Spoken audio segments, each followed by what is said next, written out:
Good morning, good evening, and good night. Welcome to the Inforunners. I'm Execute. Welcome, citizens. And today I'm joined by Algared. How you doing, buddy? And my camera I'm doing fairly well. is not lined up. As someone in chat said, basking in the post-Christmas vibe. That Sparkplug. Well, He's on time off work at the moment, and saying, or they're off time off work at the moment, and enjoying the relaxing time. yeah, I've been very tempted by the Boxing Day stuff, Algared. I don't know about you. I went with my little brother the other day, and we he ended up buying a fridge. We went through all the fridges for him, and me and him went through, and I got him a good fridge. Yep. No, you buy anything? Boxing Day sales are pretty mad. I get the feeling in Australia, like you look at the crowds line up for the Boxing Day sales in Australia, and it really does feel to me that is our Black Friday sales. It is. It's like that's the one that we do Black Friday sales. You know, you get the video stuff, but in Australia, it's it used to line up for, isn't it? It used to be that one day, but now it's like a week and a bit. It goes to about. They were telling me most of the sales are to the 4th of January. So yeah, it's a week and a bit, which is kind of cool. But that is our kind of Black Friday stuff down here. So yeah, Boxing Day is the number one day, and I used to work at retail for a very short window. I only worked there for probably not even a year in total. But they basically, I remember it just being the busiest day of the year. It was insane, the number of people that come through the stores and stuff. So yeah. Like I know, I got a feeling I know why they extend it, because I know when I was in again doing retail myself back in the uni days, just after Christmas was when we would do our stock take, and then after the stock take, you'd have your stock take sale to get rid of all your old crap. So it was that same type of idea. You know, you're doing the specials, and so you'd extend your Christmas sales or your Christmas Boxing Day sales to incorporate that as well. But yeah, that seems to be our big event. But and the bot has started, so we can finish. No questions. No questions. See you guys. It's lovely having you here today. But the stream's over. No questions. I'm having a bit of an issue with my multi-screen thing at the moment.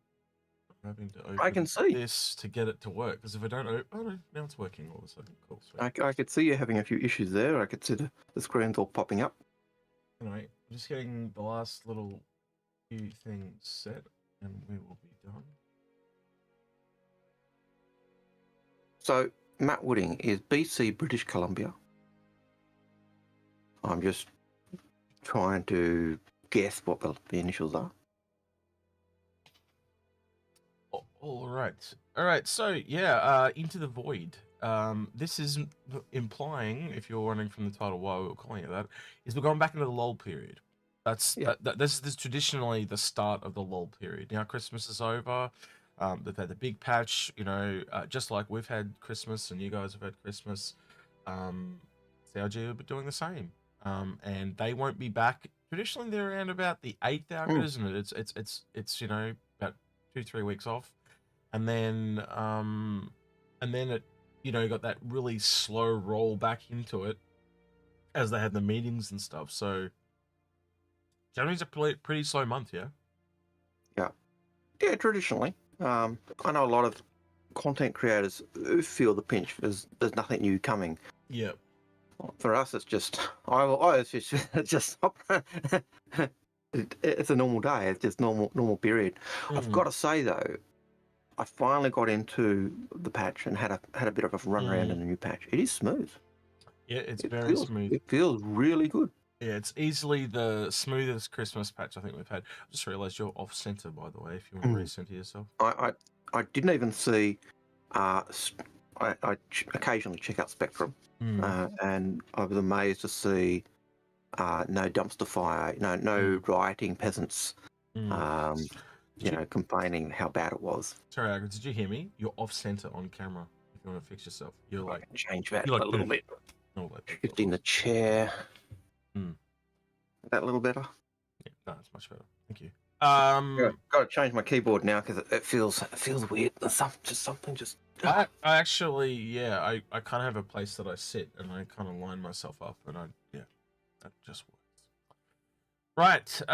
So yeah, we'll be going through your questions. It's just a simple question stream. There's no IC this week. There is. We're expecting a low turnout, which is really common for this time of year. So it'll be a lot more intimate than it normally is, and that's totally fine. Yep. So yeah, if you've got questions, now would be the time. Probably will be a stream over the summer. I'm expecting that will be shorter than normal, just because there's just less people around this time of year. The people that I would consider that are here right now, and I'm not trying to do this as a test or whatever, but if you are here right now, you are generally a more hardcore person. You kind of live, breathe, and eat Star Citizen, so to speak, at this time of year, because everyone else has got other things to do. They've got Yep. family or things like that as well. So, yeah, it's just a very common time of year that people are spending with their family. It's also it's one of the reasons why we do that stuff that we did with Jaden and stuff like that, because it's also one of the most sad time of years for people that don't have families. So, Indeed. it's one of the reasons we like to keep doing this, because if we can distract you guys, if you're in that mind frame, and I'm trying to skirt around the issue, but I think you guys know what I'm talking about. Yeah, we've had people that we know that have left us at this time of year. So yeah, anything that we can do to help in that time frame, it's very much come to the forefront with the stuff that happened with Jade and some other And people. that's generally So, yeah. why we at least try to do our. I think it's becoming a biannual event, isn't it? Yeah, The giveaway. It's yeah, we try and gather a pile of those starter packs and then get you guys to recommend people who does it, yeah, would benefit from having one to lift them up. So it's kind of like an Are You OK Day check with a game pack attached. But yeah, it is always it does make it a tough time of year when those types of events happen. So yeah. yeah. Um, Anyway, so we've only got three I've got to questions at the say, moment. I So did manage to kill 2 picos this year. oh, you did, right? I did. I gave 2 to my great nieces, Mm. and one ripped their helmet off and then started sucking on his nose. So How old is this? There must be like a baby, right? they are Oh, 10 well, that's months fine. and 18 months. Oh, So and yeah. then I told the dad, I said, "Oh, getting these picos, getting those is pretty hard. They're almost a collector's item because they just always sell out." He said, "Why didn't you tell me?" Oh, well, too bad. I'd have kept it in its wrapper. No, it's for her to munch on And play with. just like ones I got you when you were a kid. He's, oh man. So All right, Dad. We'll go with we'll do it with the first question. If you've got any statements or anything you want to talk about too, there was something I wanted to ask, and I'm trying to remember what it was, but there was something that happened over the last week that I wanted to ask people about. I've just maybe it'll come back to me later, but we'll see. yeah. But yeah, anyway, first question's by Crazy Carl. He says, "Hey, question, guys. If I repurchase one of the game packs that I have in buyback, can I gift it to a friend of mine?" Yes. If you use cash, yes. 100%.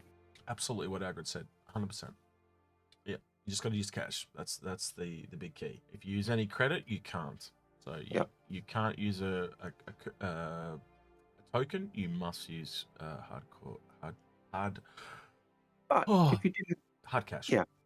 If you did have a discount coupon, you could actually use that on the game pack to reduce the price.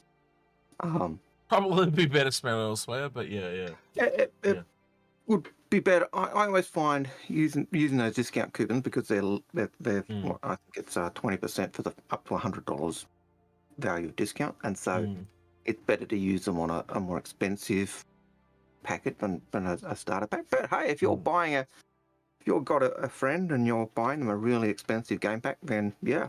But yeah, game packs or any pack, any ship, anything that's in buyback, if you use cash to buy it back, it becomes giftable. So yeah. Right.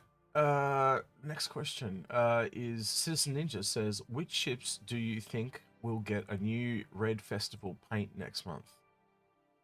Oh, now I remember seeing a picture of those paints. Yeah, I'm looking them up now. I can't remember where. I just and I can't remember the ships. But They're on the League's Discord. Yep. Is where they were, and I'm looking them up. So I know the bikes are getting them. Yep. I remember that much. The other ones here are the 100 series, the 400i, and the 600i. So just all of Origin, basically. Well, The that's other fine. than the 890 jump. Yeah, they really need to give the 890 jump some love.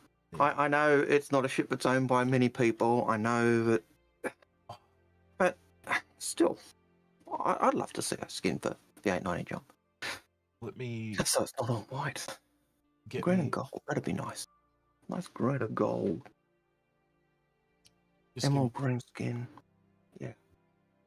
Yeah. Yeah, I can guess green is my favourite colour. Right. If we quickly flick this over, although I haven't set this up, so let's see if this goes terrible. No. All right. Cool. So there's the bike, and then we've got the 100i. And then we've got the 400i, and we've got the 600i. But it actually has all 4 of the 400i. It had 2 of the 400i, all of the 100i, and it had all 3 bikes. So yeah, but that's what they're gonna look like. So yeah, just red and gold. Huge whatever animal that is this year. Is that a rooster, a lizard, or whatever? That's kind of off turns me a bit. That's my biggest problem with these Chinese skins, is that they always put whatever the animal is on it, and it just kind of ruins it, in my opinion. I hope eventually there's an option to turn it off. I'd rather the. I look forward to a day when something like that is someone's saying dragon. Is that what it is? Dragon. But I'd like to see those become a nose art type. Something you could, like you said, turn on and off. Yeah, and even swap around. But yeah, like a decal that you can reposition around to your heart's content. I one of the things I really liked about War Thunder is that ability to not only limit you to, if you weren't a subscriber, it'll limit you to 1 or 2, I think, but you'd be able to put a decal on, resize it, shift it wherever you wanted, so you could actually make it super big and end up adding a pattern to your tank or your plane or your ship that looked like camo, but it was just a decal that had been expanded, or you could shrink it, or But yeah, I'd love to see something like that. Someone, Citizen Ninja saying it's the year of the dog. Yeah, I'm gonna be honest with you. I can't quite make it out on any of those skins because of the angle that they're at. But yeah, thank you to The Prisoner for the 100 bits on Twitch. We often miss those because we just don't see them. They just don't stand out enough on our screen. But thank you for that. Now, the question is that the year of a dog for this year, or is that the year of a dog as it would be in 2954? I think they are lined up somehow from memory. Because they line it up with what it would be in 2950. No, what I mean is I think they're both lined up. I think that's a part of it. Like they actually are lined up. It won't be until like 100-year period where it changes, and that'll be where it's not lined up. But they line the animal for the year up with what it would be in 2953 or 2954. So yeah, it doesn't matter what it is this year; it's what it ends up being in that time. So yeah, it's quite a nifty little. Yeah, they put They actually put quite a few different skins in that patch, actually. They also have what appears to be some racing skins, and I think they're going to line up with the Daymar Rally because the vehicles that they're on, if I go back, hold on. They also have, so I'll open them real quickly. Yep. And Jack Betts, welcome to Basic Membership on YouTube. Awesome. Fantastic. Lovely having you. Never expected, never required, but always appreciated. Yeah, so they've got these ones. So obviously all ground vehicle skins and very racery type of things. So I think that's clearly aimed at the Daymar Rally whenever that's on. Thanks, Jack Beats. Nice. Oh, you already said that one, didn't you? I did. Yeah, nice. It's always nice to see a variation of skins because it just gives more opportunity for different skins to be out there on the race rather than everyone having exactly the same. Same skin. The top ones are very California type of thing, like like the BGs or something, and then I don't know what's going on down here, but they're a bit more techno. So yeah. But yeah, I can see those being popular. And obviously, again, just looking the ones that they're appearing on, that they're all ground vehicles kind of tells me that I'm kind of surprised there's not one for the 600i though, to be honest with you. I think that's going to be a very popular bike this time around, but we'll see. So yeah. Yeah. Right. Adamson says, "What are we looking forward to?" Oh, what are we looking forward to? Algared, I'll let you take that one first. Oh, anything new? I suppose I'm eventually looking forward to jump points. I am looking forward to traversing a jump point for the first time. I am looking forward to eventually one day being able to walk around an Idris or even a javelin and not have sections closed off because it's a secured area, or hasn't been built yet. Well, they do have in the files that me and you were looking at was the capture Idris is coming. So now that is something and that's in this patch. Yeah. Which is kind of crazy. So when that's coming, they've obviously got some events in there to spread out over the next while between now and I think there was also skins for. I can't remember. No, there wasn't any skins for St. Patrick's Day, so we're not going that far. And there wasn't any Valentine's. There wasn't Valentine's either. It's not just Chinese New Year, I believe, is the only one. So they definitely got the next month or two covered in that patch. Yeah. I'll go back and double check, but I'm pretty sure that's as far as it went. I thought we'd seen the skins for the Valentine's Day and St. Patrick's Day. Oh no, you're right. There is a St. Patrick's Day. So there is the Hercules, the Razor, and the. Let's see if we can open them. They're all. It's going to take me a while to open them, so I'll just open a select few here. And then there is the MPUV, the Raft, and the Mole for Valentine's Day. Yeah. But they are all here. I'll just give me a second. I'll switch this back over. So yeah, there's the Fury, and the Mole, and what else can I look? MPUV one is kind of interesting because we don't get a lot of skins to the MPUV, so I think that'll be a fairly popular one. And then the last one is the Raft. We got that as well, and then the other two for St. Patrick's Day. Obviously, I've opened them all in the wrong order here. Is the Razor. I'll open that real quick, and the Hercules. So yeah, if green's your jam or pink, you'll come in. I don't know. The one for me, Agra, though, I think is the MPUV. It's only the second skin I think we've ever got for that thing. So yeah, I'd have to go scroll through my massive paints and see what skins have gone for the MPUV. Yeah. I think I was doing a bit of gaming yesterday, and I was in our channel. Just we were sharing what we were doing. We came to the help of someone who'd done a very hard bounty mission, and had got some very nice loot and needed help transporting it, so we were doing that. And afterwards, I was sorting out my inventory and gathering up all the food crap and just combining them all from multiple little packs of one to single pack. So just to answer a question from the prisoner on Twitch who says these pictures are tiny. What these pictures actually are is when you go into the consoles and stuff, like you know how you look at your holographic, your Mobiglass, that's how they find them. So these are the ones that actually appear on the Mobiglass, and that's why they're so tiny, because they only need to be big enough for your Mobiglass. And so they're just, and that's why they're all at that same angle, because they're actually taken from in-game. They are in-game assets that they obviously have a preset camera and system that's set up to take them, and they basically, that whole system is then saved out as an image, and basically they're just pulling up different textures in-game. So these are in-game assets. That's how they get them. Data mined. Yeah, data mined, literally. Yeah. Anyway, I don't know, is any of those to take your boat, Algared? Besides, I think that one kind of reminds me of the Santucky Eye just a little bit. I didn't mind the Fury one you had, the Green Fury. That looked pretty. That kind of reminded me of the Goblin. Yeah. The Goblin. Green Goblin from Spider-Man. Green Goblin and his little ship and his little platform. I don't know why. I just did. I can see it. It's very Santucky Eye without the little triangles. So yeah.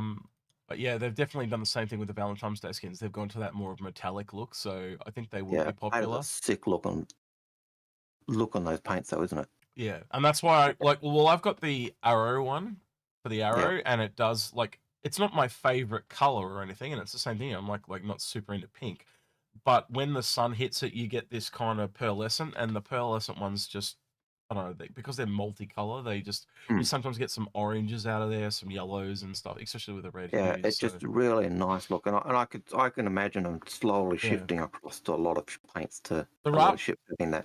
the raft one there actually kind of shows it pretty well because then you see your dark purple over here, and then you're almost going to an Mm. orange down here. So that's it's you can see it in the others, but that one shows Mm. it the best. But yeah. The Anyway, difference in yeah. the color shade. Yeah. And the green ones, if you got it at the right angle, you do sometimes get a yellow, but not all the time. So yeah, in this Mm. case, it's going more white than yellow. But again, if you got a yellow sun or something like that, you get a bit yellow out of it as well. So yeah. Anyway. Yeah.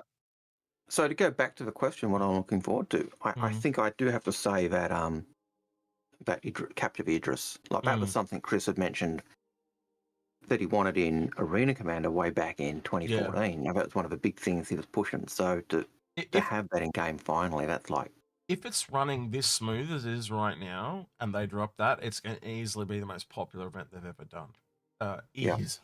Because of the combined arms aspect, right? So you've got yeah, the whole ship and FPS combat thing. We have not had an event to that caliber. Like we've kind of had separate pieces, like the Siege of Orizon, and we've had like Xeno Threat. And Xeno Threat's probably the closest we've come where you've got to get off the ship and get the mm, boxes and stuff and put into the back of the ship.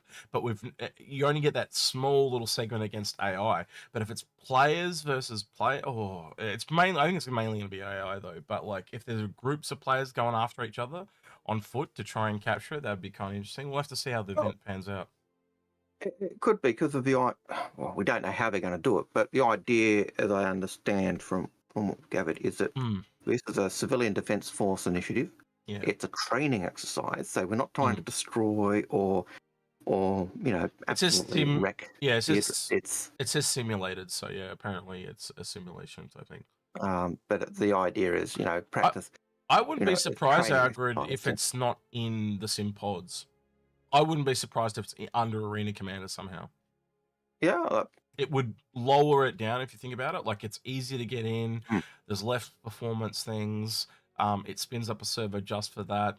I don't know. We'll see. I'd be interested to see whether it's in game or in Arena Commander. And I just think Arena Commander would make it run smoother. But that's I just think me. if they want to limit the numbers that are at assaulting the Idris, that would Mm, be certainly one way to do it. And it would also mean you could have multiple, as you said, multiple scenarios or multiple instances of it running at the same time. Whereas if it's in game, mm. like actually in the PU, then you limit it to one, and so you'd have so. Yeah. Yeah, I'll have to wait and see, but that is something I am looking forward to. Father's Game 2 does mention tech preview. Yeah, it could pop up on the tech preview first. Absolutely. Mm. So yeah, I would say that's all. Yeah, and thank you for the greeting. Yeah, we are doing fine. Thank you, laid back geek. We are doing fine. Thank you. Right. What am I looking Okay. forward to? I think I'll just say all the stuff coming from CitizenCon, Yeah. rolling that into the game, and that includes everything we've just talked about. The star map. It almost looks like they've planned events almost monthly. You know, if you look at the stuff that's in the patch, there was the event we just talked about, Capture Idris. There was a Dark Harvest one for the F7 or the Mark II F7 that we haven't seen yet. Everyone assumed it was coming in December. December's almost come and gone at this point. We've got here in Australia, we've got 2 days left. You guys have got 3, but you get what I'm saying though, right? Like everyone was just assuming that F7 thing was coming. Well, what if it's next month? Because we've already had what did we have? We had the Lunar Malaya. So you know what I mean? And also you can obviously see that they've got the Chinese New Year, the St. Patrick's Day, and the Valentine's Day there. That literally carries you through to March, if you think about it, right? That because St. Patrick's Day is literally like just the month before. So that all the events that carry you through to the what would be what are we going to call it 323 Agate? I think that's what you'd have to call it at this point. We have no confirmation of what it is number is at this point, but that carries you all the way through to that. And that patch they talked about, they said that it should hopefully have most of what they were talking about in CitizenCon. That is going to be a glorious patch. That'll be a pretty special patch. Yeah. But if they do have all of those events Mm. in these next couple of months, then the void is actually looking quite full. Yes, and that's the cruel irony of why I named the episode this way, Algared, because it might not be a void anymore, and that's what I'm kind of secretly hoping. Like we are going back into the void. Fingers Yeah, crossed. yeah. Well, even if it's just like January, right? Like traditionally, it has been a very, very quiet month. And those of you that have followed as long as we have would know what we're talking about. It's kind of weird. If you kind of sit back and look at it in hindsight, Agrid, you tell me, right? For me, January, February, March, like going from, let me put it this way, going from CitizenCon to Invictus is almost lightning compared to going from Invictus to AIE. Would you say? Like, there's just some weird thing about it where it's just time seems to go so much quicker going over the summer. And I don't know if that's the same for you guys in the up over, but summer seems to just go so much quicker for me than we. And I'd be interested to know from you guys, because we obviously don't live in the up over. Is it the same for you guys? Summer seems to go quicker, or is it just that? Is it that, you know, January, March, February thing? I'd be interested to know. What do you think, Agrid? Does it go quick for you as well? I'd have to say no, because like for me, it's the summer holidays, summer school break. Yeah. So by about week 2 or 3, the day is done. Well, there's something else to do. You're constantly on the move, so you. Yeah, for me, I have less to do in this time period, so it goes faster. When I got less to do, time goes fast for me. It's really weird. Maybe I'm the opposite of other people there. So yeah, when I'm busy, time tends to slow down for me. It's really weird. I don't know why, but yeah, maybe I am the opposite of most, but we'll see. Anyway, let us know. When I get in the zone, the time flies. It's just. Yeah, let us know in chat or let us know in a statement. So just put question and then statement. So when we come through to read it, we can refer back to what we were talking about. If you do a statement, put context there with it as well. Yeah. You definitely saying, definitely context helps. Because it might be 7 o'clock by the time we get to But there are a lot of events on in different games, Algared. I do know I've been playing Darktide. That's got an event on at the moment. I've been playing World of Warships. There's lots of Christmas events on, and they're actually one of the more generous time of years when it comes to gaming. Like, you get a lot of free stuff, especially in those games that are used to, free-to-play games and stuff like that. So, yeah, I don't know. Let us know some of the events that you've been looking at in other games, and if they're worthy of a look. The other thing I want to tell you about, Agri, is, how I was telling you about, I watched a whole bunch of videos on top TV shows of the year and stuff. I actually watched, how I was saying I couldn't get to sleep last night. I actually started watching Blue-Eyed Samurai, and it is good as it's so good. I have not sat down and watched a show like that in a long time. Yeah, I highly recommend it. And I'm only halfway through, and I could quite happily turn off this stream and go watch it right now. Like, that's how good it was.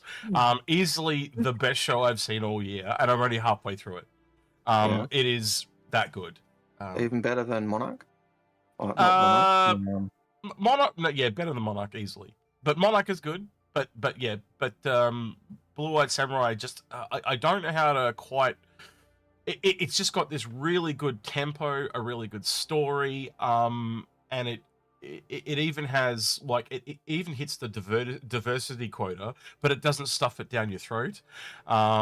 It does all those things, and it just got all these perfect story beats, and it's just done in such a cool way, and being animated, and it's essentially set in 1633 in Japan, and it's just I'm not going to spoil anything other than that, because it's just so well done. The fights are really well choreographed. It made me want to go play, I'm going to butcher what it was, but that samurai game from like 2 years ago, the one that got game of the year. But yeah, I just wanted to go play it. Like, I just want to cut things. But yeah, it was a bit like that. But yeah, it was very good. So if you get a chance to watch it, it's on Netflix. There's 8 episodes. And the other one I recommended to you that a lot of people have been talking about too is that I'll bring up here as well was Pluto. Pluto, yeah. Apparently it's like a remake of Astro Boy, which was made in the 50s, but they've you know how when you watch something like a kid and then they remake it for adults so the kids can watch it. It's basically that, and it's called Pluto. And again, they've updated it. It's still about a robot kid, but it's more adult now. So instead of being a boy, he's like an 18-year-old robot type of thing. So yeah. But I haven't seen it yet, but I've Instead been of a primary kid, he's a teenager. Yeah. So I've been told. Teenage angst. Long story short, I've been told it's very good. So I'm gonna go watch that as well because both you and I are big fans of Astro Boy from back in the day. So yeah, and we both discovered we've got the collection. Yeah, we both own them on DVD. We showed that yesterday. I was like, oh geez, I didn't know. Like I thought I was a weirdo, the only one that would buy that. But yeah, it turns out we both got it. So yeah. I know several people who own it from school. Yeah, I don't know what it was like in the northern hemisphere, but down here it was very hard to have seen all of it because of the way it was played. And I remember when I first sat down to watch it like 10 years ago, there was like 2 or 3 episodes in the whole thing that I'd never seen. And it was just quite a delight. But then episodes that would come up and I'd be like, oh, this episode. The one that used to freak me out was the and it's one of the very first episodes, is the one with the robot trying to find his head. Do you remember that one? I would have to be honest and say no. He goes around ripping off other robots' heads trying to find his head because he's like a military robot that had like a gun as a head. And so he's just killing other robots by taking off their head. And he used to, for some reason, taking off the head used to freak me out. But anyway, we've gone way too... The thing that freaked me out when I was a kid was the Autons in Doctor Who. Yes. Because the Autons were the plastic... The Daleks didn't do it, the Cybermen didn't do it, but these Autons, the one that could take over plastic and turn it into a killing machine, that was the scary thing because every toy you had was plastic. And so the Autons could just take it over. Yeah. But yeah, so that was my scariest monster as I was only talking about Astro Boy specifically, but yeah. Yeah, I know. Right, we've gone way too far off topic. So we've gone deep into the Nerdsville. All right. Monster AV. Yeah, go for it. Says, with the G12, how long do you think it will be till it's out? Betting on $5 bump or $10 closer to the Cyclone pricing? Oh yeah, so 2 questions there. How long before it comes out, and then? So let's do the pricing first. It is always 5 to 10%, right? Yep. That is just how it is, and it's mainly the reason why it's 5 to 10% is because the rounding of fives. It's always a $5 jump, right, or a $10 jump, right? Because it's got to jump within a $5 jump, right? And so again, you got to look at the price point of where it's at, and they can, and then that is just going on averages. But then you have ships that come out that just totally break the mold, like what happened to the Vulture. That thing jumped $35. That was way over what it should have been. Or the Hull C. Yep, and things like that. So again, looking at the G12, it has been a few years, but I would not expect it to jump that much. I think it would probably be in line with the Ursa, which was $5 average. Would you expect anything different? Yeah, I think it's probably closer to an Ursa vehicle than it is to a Cyclone vehicle. Like you look at it's an enclosed cab, it's got less cargo, it's still got a gun. It's basically a big Ursa. I originally hoped it was a smaller Ursa, but it's basically an Ursa sidestep. It's wider. So it's a medium. An Ursa is a medium-sized vehicle, and I would say the G12 is a medium-sized vehicle. Yeah. Long story short. So they're very similar in that sense. That they're that might be shorter, but wider. That type of thing. That thumbnail is very distinct on my eyes. Yes. You're boggle-eyed. Right. Yeah. Anyway. Yeah, I'm glad I put the contact lenses in now, having seen that. Yeah. Sorry. Couldn't help myself. It's okay. Right. Big kid. So how long do you think before it's out? Well, I think that falls into X1 territory again. Like, is it needed? And I would say right now it's not. It's a nice to have though. That'd be great for Daymar Rally. Don't get me wrong. Yep. That definitely, put a bit of extra versatility into it. And we know I believe it's been worked on. Can someone confirm that for me in chat? I believe it was on the roadmap. I can pop it up and have a look myself. But I know there's enough hardcore people here that someone's just going to lay that down and go yes or no very quickly. It'd be quicker than me doing it myself. But from memory... What I'd love to see is it come out with because the G12 came with the 600i Explorer. I'd love to see it its release date coincide with the updated 600i. Now that's just me, dreaming and hoping. If it comes out before then, awesome. If it comes out early and the 600i rework comes with it, even better. But yeah, that's what I'd like and hope. Yeah, I think you'll get the G12 before the 600i rework. The 600i rework is a lot bigger, so yeah. It is a lot bigger, and I think you're right. But that's me in my dreaming best of both worlds type setup. But yeah, so I hope that answers your question, Monstravy. I haven't heard anyone answer me, so I'm gonna go check it myself while you do the next while one. you're checking it, I'll answer a few questions and keep the voice in the void going. Yep, go for it. Next one. Notice what I did there. Yeah, I saw you there. So Jay Beck says, how long or easy will it be to import all of the systems from Squadron 42 on or around release?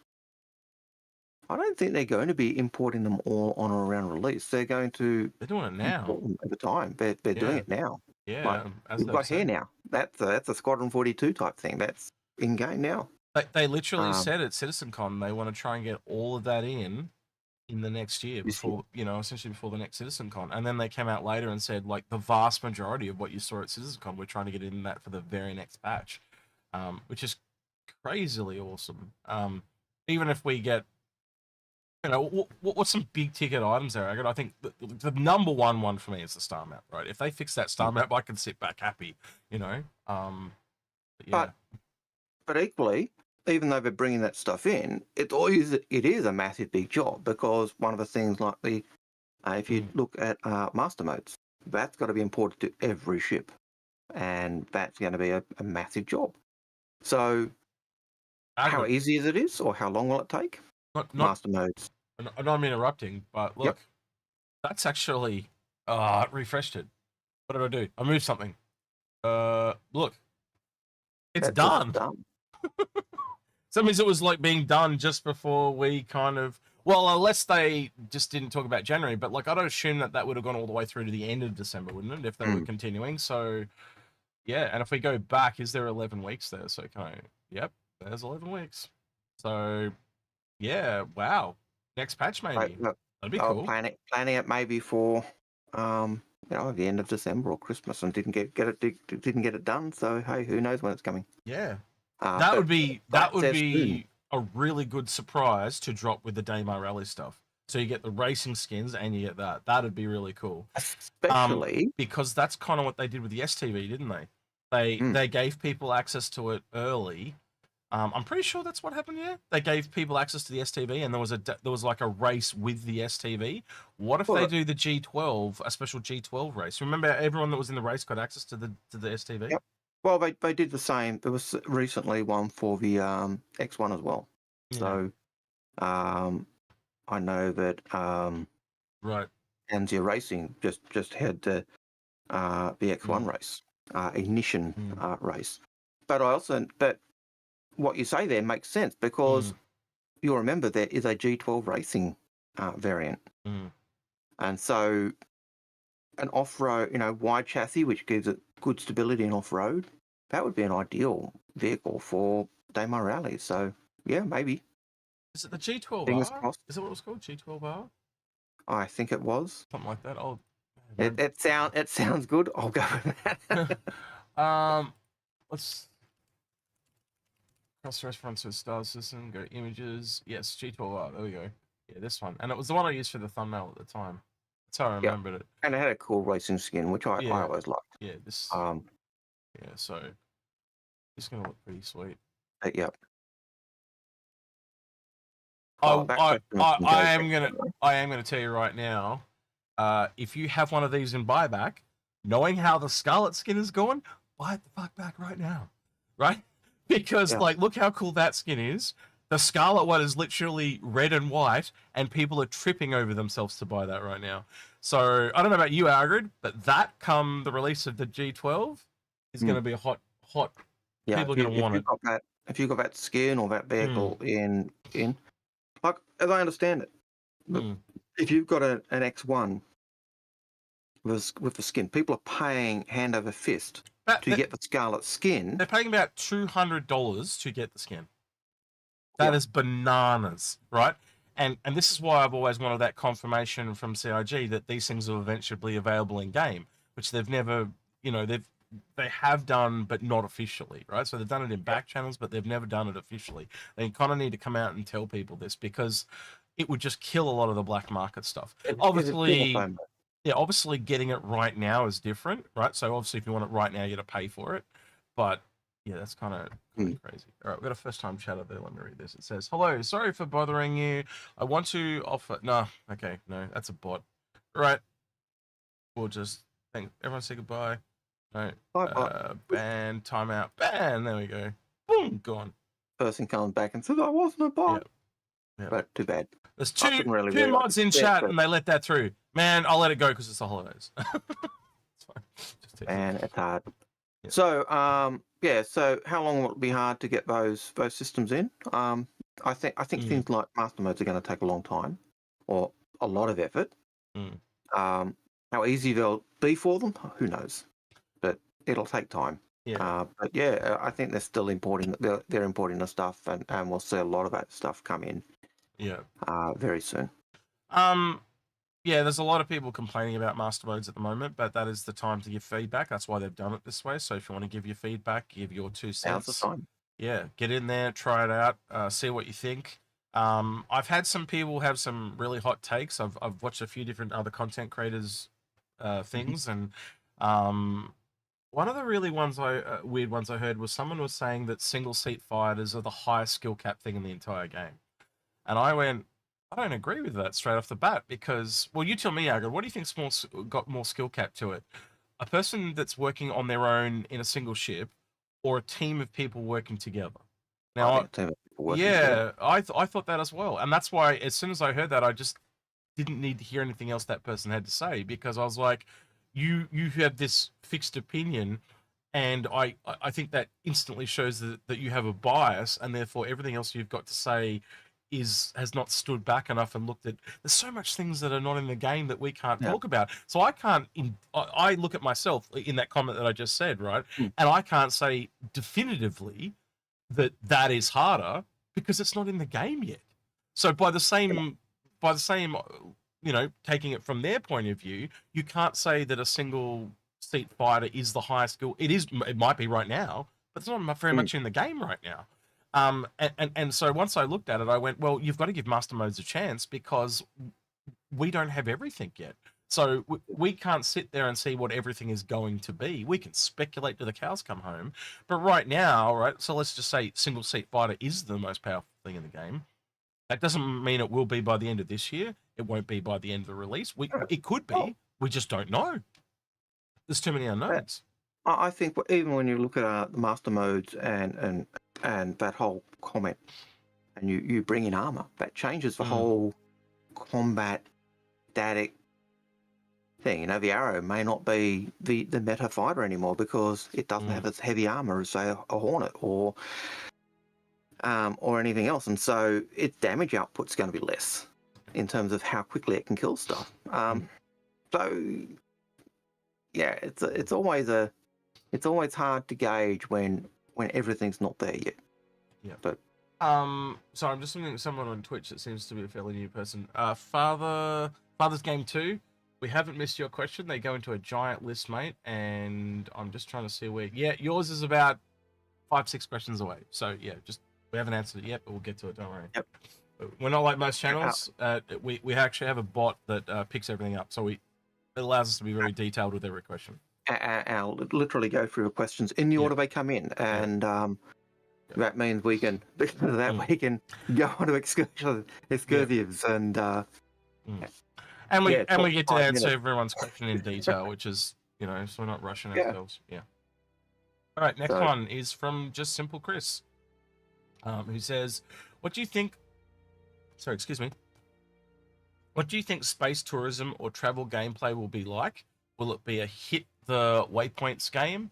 Will there be differences between 890 Jump and Genesis, from E1 to Connie and Feeds? But yeah, we've talked about this, me and you, before, haven't we, Algared? So yeah, we do think there's going to be quite a bit of difference. But you go first, mate.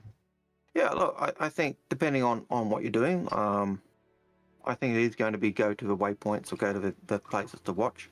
Um, there will be different roles, and depending on whether you're taking NPCs or players, if you're taking players, it's go wherever you want. Doing an NPC mission, then yeah, it probably will be hit the waypoints. But for the first time you do those missions, I think you'll be in for some very nice eye candy. So You go through it all. There's actually quite a bit of gameplay in there, but for me, it's just a bit too samey. That's the biggest problem for me. So, you know, like the more extreme gameplay options would be there's a terrorist on the Genesis Starliner, and it's like, you know, they're attacking your ship, and you've got to find the person on there that's communicating with the people on the outside. You know, you're transporting a VIP, and the ship gets attacked, so it's defending the ship so you can get out of there. They're the more extreme combat, you know, style of missions. But then if you kind of look at a VIP, it's going to have that personality, one person personality. It's going to be all around about the person that you're transporting, and their needs and the changes in their needs and what type of person they are. Like something like the Dalai Lama would be very different to a spoilt teen rapper, or you know, whatever you're transporting, or even if it's a criminal underlord. You know, like you can quick to see very quickly all the different types of things. So that's the gameplay you're going for, is what is who is the person I'm transporting, and what it's going to be very story role play based with the VIP stuff. Now, if you go to the other side and it's a crowd of people in a ship, you can clearly see that it becomes more service orientated. So it's more about, you know, food or whatever their needs are, you know, getting them to sleep, or you can see where I'm going with this, right? Yeah. It's almost like a flying hotel type thing. And then Genesis. right at the far end of that, like that, I think that's the, you know, the more detailed aspect. But the very simple form is just literally going to the points of interest. Yep. Taking people or taking a passenger to the different points of interest, and you know where the price are, or where's the thing, or even knowing the system enough where to take them. You know, what are the sites of that system? And I think in the Genesis Starliner, I think that's more an A to B vehicle personally, but the tourism, yeah, definitely. And sadly, looking at the Drake Carter expedition now, that's what that is. But that's for one. That's essentially like the 100i, the 300i. Like there's not. It's just vehicle. Yeah, it's just another touring vehicle now. But I do find it interesting that we have this kind of juxtaposition now. We have a Drake touring vehicle, which is kind of cool in a way if you think about it. Yeah. You know. Right, that's that one done. KYNF has a question. I'm a noob. 2-star citizen. Well, all of us are in some ways or not. I saw ships disappear from the upgrade shop, like the Razors. Will these ships come back? If so, when can we expect them back? Probably Invictus would be the next time around. Yeah. So Invictus would be. So it sounds like you've joined around the sale. You've joined around AIE. There's a sale every 6 months. So the next there will be, obviously, if he's talking about the Razors specifically, that'll also pop up at St. Patrick's Day because of that skin. So they do have little random events where a few select ships pop up, but like most of the ships pop up every 6 months. The Razor being racing may also pop up during Daymar Rally as well. We'll have to wait and see. And so the two main events, the first one is Invictus. That's the military enlistment day when everyone reports to the, you know, everyone who's signed up reports to the fleet. And so the fleet, you know, goes around and does big displays. So that tends to be more the military ships. So if a ship's got any link to military, so a Hull C could be there because it's a logistics ship for the military. The Razors could be there because they're the speed. That I can't remember the variant, but the black variant, whatever it's called, the LX, RX, or EX, whatever it's called, that one will be there. Because I remember last Invictus, the black one was there, but the white and blue one was not. So you'll get the more ones focused on military, and then at the end of the year at IAE, you get everything. Sorry, just some crazy eyes. Yeah, I know. For a second, I with the Malum, and I thought, what's he going to say? And then I realised I was just doing crazy eyes. Actually, I think it's ILW. Invictus Launch Week. Yeah. Yeah. It would be Invictus Launch Week. Sorry. KYNF. I'd be curious to know how you found us, because as I was saying at the start of the stream, we're in a more kind of hardcore time period now. And yeah, how did you find us? We are one of the more, I don't know. Would you consider us a more? I think we're a more veteran-based channel. Like we are more, you know, we try to cater for new people, but I think we are more tailored at the people that are here for the long haul. Like ourselves. I know that people often say, "Can we do a fix my fleet for a new person?" But generally, fix my fleets are literally fixing a fleet, fixing the people who've helping people, and it's not necessarily fixing the fleet; it's helping people who've spent lots actually consolidate and get to where they want. They say, "Hey, look, I want to do this, but I'm just not sure how to get there," basically, and it's then going through their fleet with them and saying, "Well, what about and doing all that behind the scenes," and then when we have done the smaller ones, though, it's more like planning a fleet. Like like this person has just kind of come in and they want to go there, and we'll help them with that. But I don't think it's something you and I will actively encourage. Not anymore, anyway. Yeah. But yeah, it is a different. It's a different. I think usually someone's coming in and saying, "Oh, I want to buy this," and then we're saying, no, just get started. You don't need to. You know. But yeah, it really is a difference. It's well, we've seen people hit the game real hard. Like I remember there was one guy, I think it was a couple of years ago now. He came in at and there's a Fix My Fleet out there about it, but he came in and he'd spent like almost $6 or $7 grand in 2 weeks. Well, we're just like, whoa, settle. One of my nephews was talking about a guy from their work who, he'd joined the game within a couple of weeks. It stunk 8K, so it unfortunately it's true. We are games like this sucker us if we've got any ounce of compulsive collection disorder. In this current time period, like right now, if you knew someone coming into the game in the shortest way you can explain it, how would you do it? Because I can tell you how I did it recently, but I'd like to know how you do it or how you'd go about it. So if someone came along, how would you introduce them into the game? So, well, it depends if I was trying to sell them on it. When I've been showing my nephews and nieces, I show them the game. I'm thinking. I'm not talking about someone. I'm not talking about selling it. I'm talking about what ship. So how would you bring them in and kind of like. So I'll explain mine, right? And then you'll see what I meant. So what I did was I basically got them an Aurora starter pack straight off the go, got them into the game, and then I proceeded to spawn all the ships that were basically in their wheelhouse. And I reckon I went through about 12 different ships, and they tried them all, flowed them all. And what I was doing was we were just flying from New Babbage to the space station, and then I'd swap ship and then back. So they were basically just flying and doing a bit of shooting, a bit of warping, seeing what they would like to land, to take like a real brief taster, like 2-3 minutes per ship.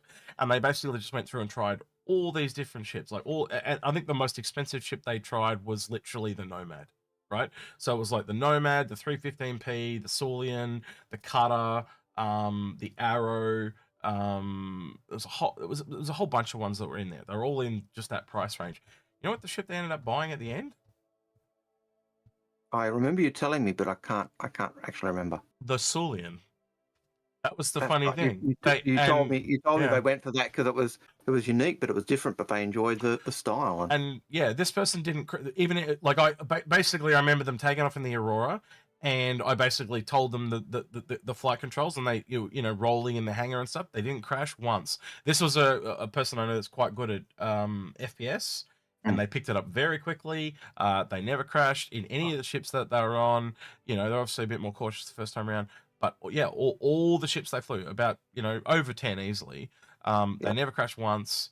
And yeah, that's what they picked at the end of the day. And I had a sneaking suspicion, like I said to them, I think you'll pick the Saulian because it is kind of a bit more FPS orientated, especially with the suit locker and the gun rack, right? And I said, there's this weird thing, and he went through and thought that's the one he picked. And it was actually the announcement of the Saulian and he knew I was into Star Citizen. He saw it on some website and came to me and asked me what it was. So I had just this sneaking suspicion that Saulian was going to go all the way through and be the one he picked up, and he did. So, It grabbed his attention. Yeah. Yeah, I think when I've talked to people in the past, it's well, what are you into? What type of thing? Like one of my nephews is into SPS. You know, he wanted to go around, and when he was first playing the game, he literally accepted every single FPS mission, and then was absolutely lost because he had all these things and didn't know where the hell he was going. Well, I think what he was doing. I think we'd all agree having someone there to help hold your hand is the best way to start this game, without a shadow of a doubt. But yeah, I think finding out what they're into and then tailoring the start ship, and then letting them have a look and do that. It literally, Algared, was I just went at it like you and I normally do. I went at it as a fix my fleet for one, you know. So, what type of gameplay are you into? And maybe I'm just thinking out loud here, Algared, but I'm thinking, what if we did a like how to select your first ship episode, and it would be like we're going at this from a fix my fleet. So this is showing you how we break down fix my fleet.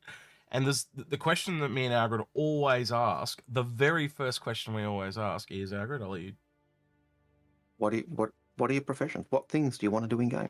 And that dictates everything after that, right?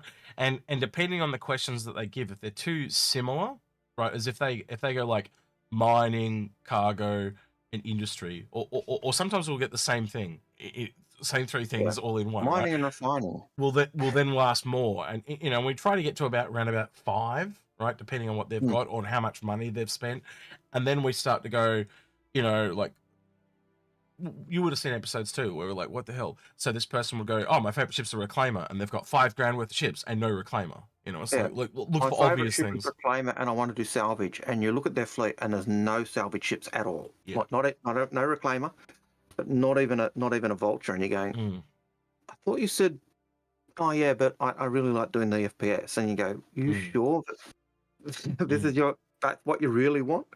And so, and I suppose for us, when we're doing the fix my fleets with the fleets, it's really that behind the scenes conversation is really getting people to zero in what they actually really want to do, and then it's working to build the fleet around that. Yeah, so it's making sure that they've got the ships that they want, and then after that, there's a couple of factors that change it. It becomes to be how much money they've spent. So if they've spent like way too much, gameplay kind of doesn't matter in a way, because basically they can get everything if they want it, right? But then if they've only spent like $1,000, right, then the ships become more niche and nuanced and stuff like that. And again, when we look at value, as you know, there's a lot of people that disagree with the whole earn down concept. But when you look at it purely based on math, you just can't. It's undeniable. Based on numbers, right? You just can't deny it. I think the key with it is really when someone says, "I've got this budget." This is the type of gameplay I want, and I want to get, and I want to get to this size ship at the end. As you start looking at it, you say, okay, well, we'll try and get you there, and we'll try to tick as many of the boxes you can, and give you as much varied gameplay as you can, and we'll try and get you to as close to that thing that your goal. Yeah, and I think the other thing that really comes through on the Fix My Fleets, it is tailoring it to that one person's specific needs, because we've got general rules, right? And we always say you can kind of break the rules, do whatever you want, right? And you can do that, right? But those rules are based on value. Like hell, we break the rules ourselves, don't we, Algared, right? Because and you should break the rules, right? That's the whole point, right? So it's the head versus heart type of analogy. The head is the rules, but if there's just something that speaks to you, that's your heart. You go for it, right? And that's all we're like. Again, these people that we get that put all these complaints against us, you can tell that they haven't watched enough and they've just heard one particular thing and not heard everything, and that's the only frustration to it. Because like with Star Citizen, you only have one chance to make a good impression, you know. So if they happen to catch just a random episode, and we haven't gone into every little detail in an episode, you lose them. It's just that simple. Yeah, indeed. I know sometimes we get bagged for plugging the endeavor of Crucible. Lemming, can you get on that, please? That person in Twitch, thanks. When you're ready. Everyone say goodbye. Bye! Been using Bye. Photoshop for 28 years. Don't need a graphics designer. Bye. Oof. Anyway. Anyway, Sheldon Gooby has a question. Yeah, Have you been testing the tech preview? Your thoughts on the real life experience so far? Is there a new tech preview out that dropped in the last couple of days, or am I just out of the loop? Because I thought the tech preview went down with. Let me double check. No, there is a tech preview. Oh, no, I have not checked the tech preview. What No, is in I the haven't tech checked out preview? the I new missed that over Christmas break. What is in that? Please let us know. Whoever asked that question. What was the context? Who was the person that asked that, Algared? That was Sheldon? Sheldon Gooby. Sheldon, get back to us. Everyone else, get back to us. What's in the tech preview? Because obviously, me and Algared have missed that over the Christmas break. Yeah. I will download that though and have a look. Is it just more pyro? What's in it? Yeah, let us know. It'd be interesting to have a look. Oh, it's the replication layer stuff. Yeah, okay. No, cool. No, I have not had a chance to get No. in, but I will do that. Very much so. I'm usually right on that stuff, but just the Christmas break has thrown me off, so you'll forgive me for that one. But yeah, I'll get onto that later today. I have heard little bits talking about the replication layer, but I can't. I honestly at this moment can't recall whether it was good or bad or otherwise. I just remember people that was one of the issues that was being discussed. Yeah, the last thing I heard was it was going fairly smooth. Hmm. And they were testing. The thing I remember that they were testing was the crashes and transferring of people. So yeah. Yeah. Mm. But yeah. Which is where it'll kind of start there and then move over to us. Okay, so Lemon said he's tested it and it's rough, but it's getting better. He just said that on Twitch. So yeah. But that's always if you go into the experimental area, that's expect it to be rough. It is basically a hardcore testing area. Which is ironically what I've wanted for the longest time. But I think they're finally getting to the point where they are having to test stuff in numbers. So it's not just this Eva Cardi thing. It's yeah. Well, I agree.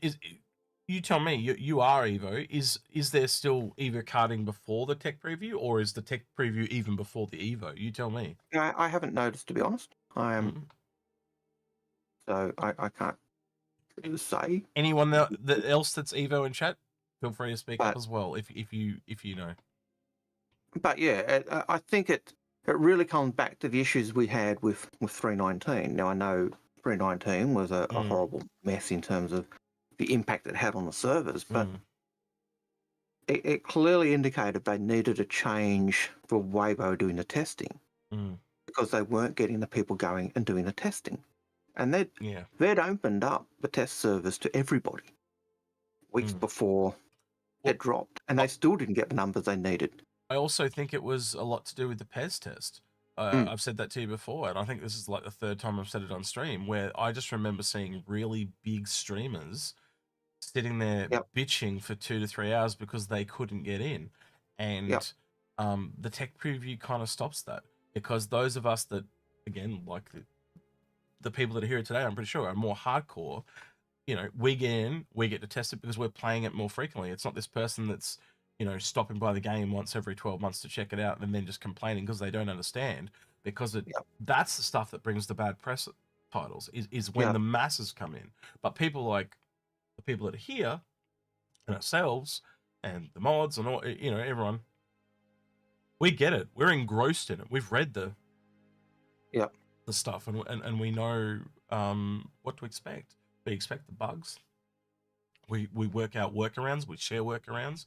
We are here to see the game succeed, and that makes a big difference in my eyes. Like, we're not going to just go out and go, oh shit, we're gonna say, well, these are the problems. This is what they got to fix. Give it a minute.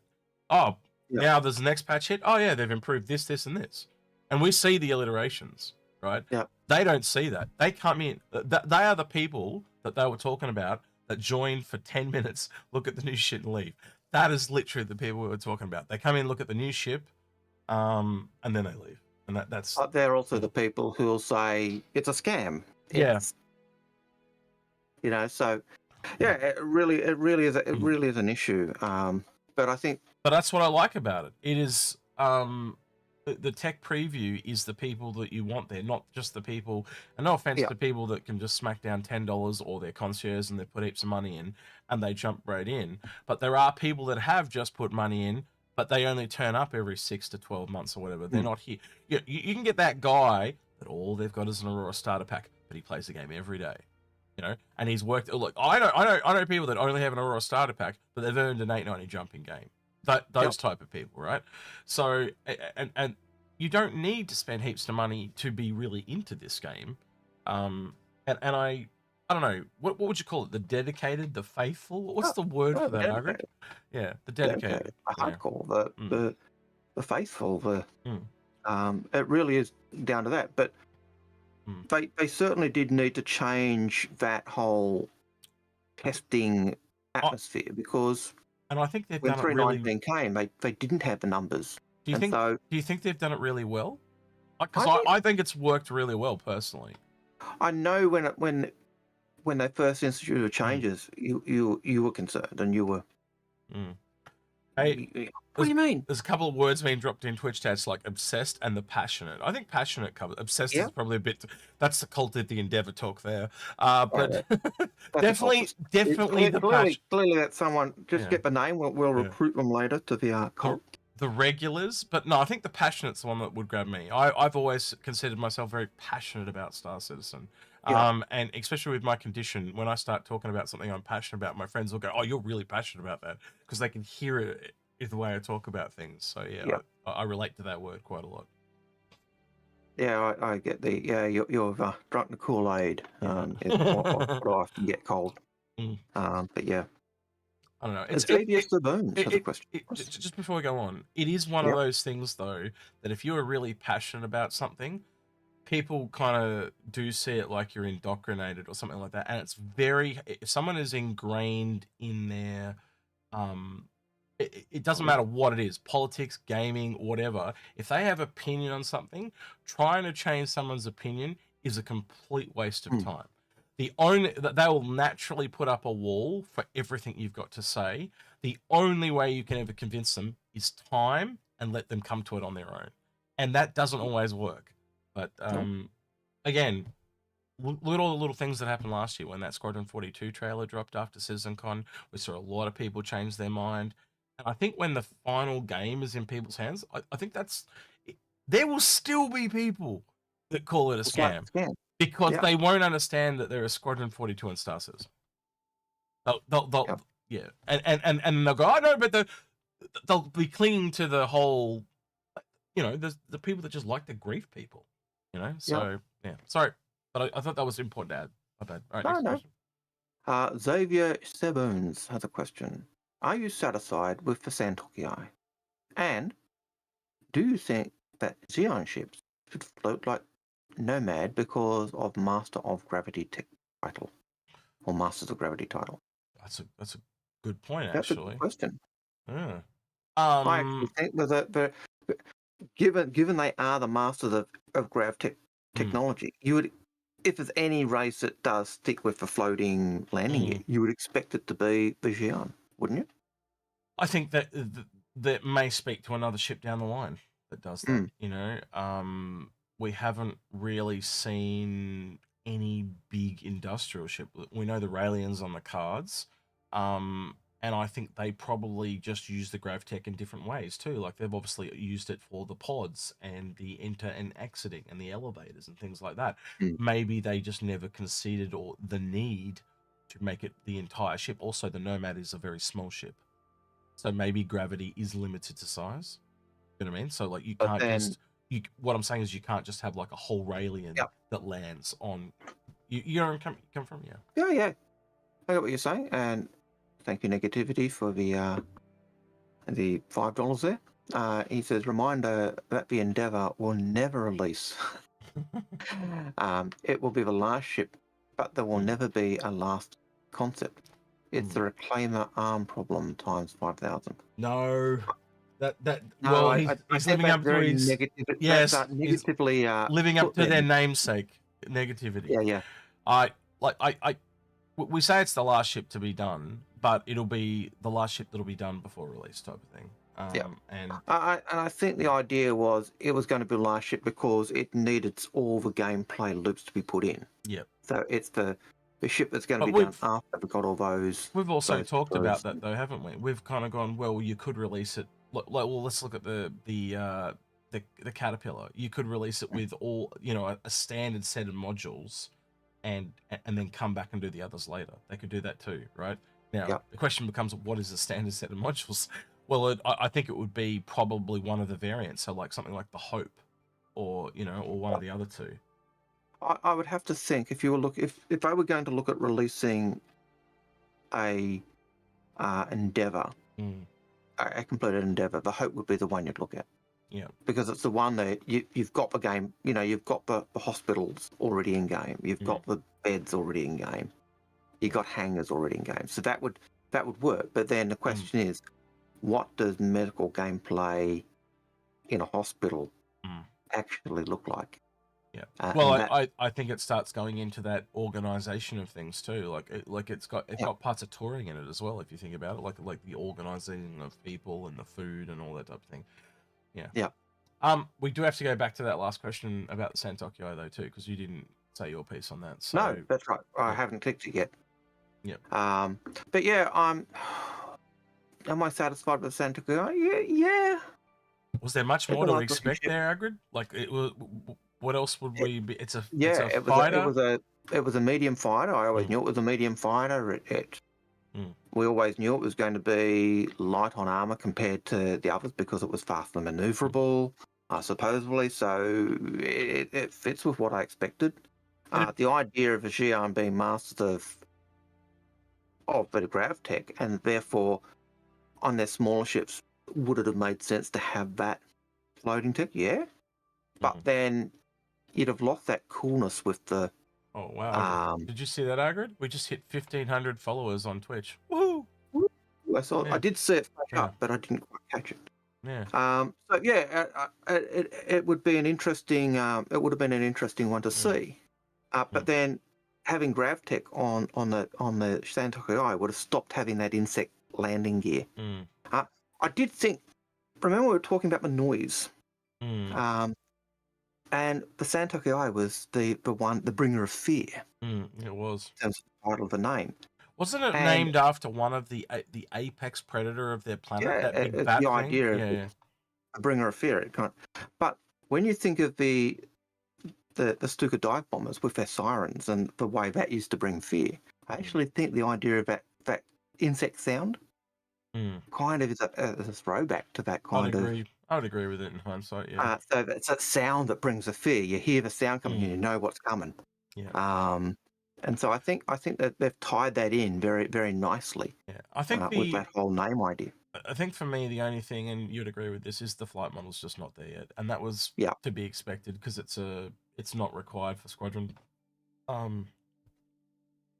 But just like armor, it's going to be a thing that really differentiates those ships from others when they get around to it. And I'd expect no less from the Banu ships either. And even I'm even hoping. Now you tell me this, Aaron. I'm kind of even hoping that we get a little bit of a differentiating in how they work with even the Mist ships and the Mirai ships, because they have different engines. I think they should fly slightly differently. But I just don't think they're there yet because it was just never really needed. But we'll have to wait and see how that all pans out. Yeah, well, I've always thought that the Xi'an ships, certainly the Santokyo and the Cartwell, I've always thought once they get their flight models in, they are the ships they're going to do the six degrees of movement to the cows come home. They're the ships that really cater to the joystick controllers and I think that they will excel with joystick control. Father's Game 2 points out also the Talon. That's another one that another alien race that will come in. And one of the things that they've said in the past is those two tendril things on the back of the Talon, they're meant to actually kind of move around like an octopus tentacle or whatever. As you fly around, they're meant to be all loose. That's just another tech to give an idea. Like, it's just specific for that ship. That's why it's never been done. Right, but eventually they'll get that to work, and then it'll, So there's just so many small little things that have just been like, don't need it for Squadron, push it to the side, and burst them through. And yet, those tails on the Talon, which are kind of like rope, we know rope tech's in game now because we're seeing that with the That's true. The tractor beams, and so it won't take it. To me, I don't think it being that big as a jump to go add a little bit of rope tech to the tail, so you're getting that movement. The question would be, how do I turn it on? You know, I don't want it on all the time, so that might be the harder thing for them to do. But I'm not a game developer, so I can't answer the technical aspect of that. But yeah, I could definitely see a link between rope tech and that, 100%. Whether it operates exactly the same is another question. But yeah, that's a good point. I never even thought of that until you brought it up. But yeah, you could fake it with rope tech, absolutely. Yeah, good point. Right, next question, Algared, if you want to. KYNF. Is there a point in buying paints if we will be able to colour our ships as we want, or am I wrong? And that goes back to the question you were raising, in terms of being able to know whether we're going to be able to get these paints in game, or are these paints going to be unique? And if they are going to be unique and hard to get or impossible to get, and then buying them in game, buy them now is valid. Yeah. So the closest we've ever heard to that as an official response actually came from Disco Lando, and this is in relation to the Nox.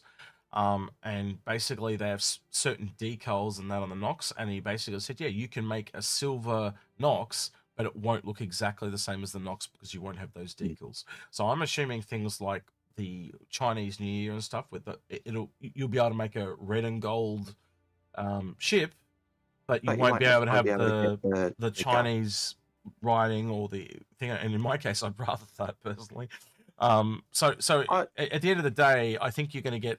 I think what it'll eventually be, and Algared and I have gone back and forth at this many times, haven't we? So I think it'll probably be things like patterns, decals, and the layout of the again the pattern. You know, so you're already seeing that already in some ships, like they'll have a red and black skin, and there'll be two of them, but there's a different pattern.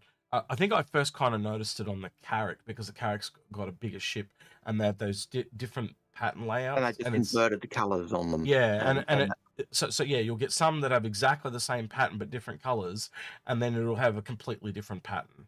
So I think patterns will become a thing. I think camos, things like that will become a thing, and obviously the decals. Because if you buy, let's just take an example, a really well known the Valentine's Day Heat Seeker or Heart Seeker skin, taking that nose art and being able to put that on a Carrack, well, like a Carrack, like I said, like that, people would go, what? But you should be able to do that if you own that nose art and that decal. You should be able to place. And absolutely. See, that's why I always go back to War Thunder, because you can do that in War Thunder. If you own a decal, you can put it on any plane, any ship, any tank. Yeah. That you own. So it becomes that personalization, customization thing, because you can have 3 Carracks that are red and black, but it's not until you get close and notice those details. And I'm going to be honest, most people won't notice those details when they're fighting you, but you will notice it because it'll make it your ship. It's like War Thunder. People spend hours, or time putting the decals on their ships. So I certainly, for a while, did that, making sure they were lined up right. And then it was the best, as you were flying, you did actually notice the times you'd fly and you'd see the decals and you'd say, oh, I know that person. It was the best part of Starfield, was building the ships. The game was terrible. I spent more time building the ships than flying them. Like, it was... Well, how many people do you know spend time decorating their houses in MMOs? And it's why, I think it's almost why the hangars are such a thing people are looking forward to. They want to put their shit down. They want to put their flare down and be able to invite people and say, oh that one's special. Like imagine putting the Christmas tree down. Yeah. Oh, I think, your camera's had a stroke, but you're still here. Yep. Keep going. My camera's had a stroke. Right, or my feed's had a stroke. You're back. There you go. You're back. So, so all of those things. If I suppose it comes down to why we want to know how limited that is going to be in terms of paints. If we're going to be able to paint our own and do that, then maybe buying the skins isn't as big a deal. Yeah, I think the other thing we can look at is like why would I want to buy paints? We do know from from CIG people that we've heard things from is that they make a lot of money off the paints. So that's why we've never seen the paint system, because it's just another way to fund the game, right? And no matter which way we, like, again, being the hardcore people that we are that are here today, we know it's got to be funded. It's just that simple, you know. It's a necessarily evil. Yeah. So to speak. It's one of the things I've often pointed out in terms of the upgrade extensions to the Legatus pack. They come out and it's got all the guns and all the paints and all the ships that have come out in a year. But when you do the pricing, you always got to put more cash in if you, you know, rather than just the ship prices, because you've got all those paints. Those paints add up to a lot. When you start adding them all in, it's quite impressive. Yeah.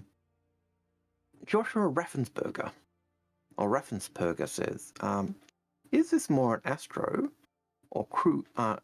This is more for Astro. Does Kruger make the P-52 and P-72 Archimedes and the same planets as RSI Constellation? Is there not is there any law on how they transport them?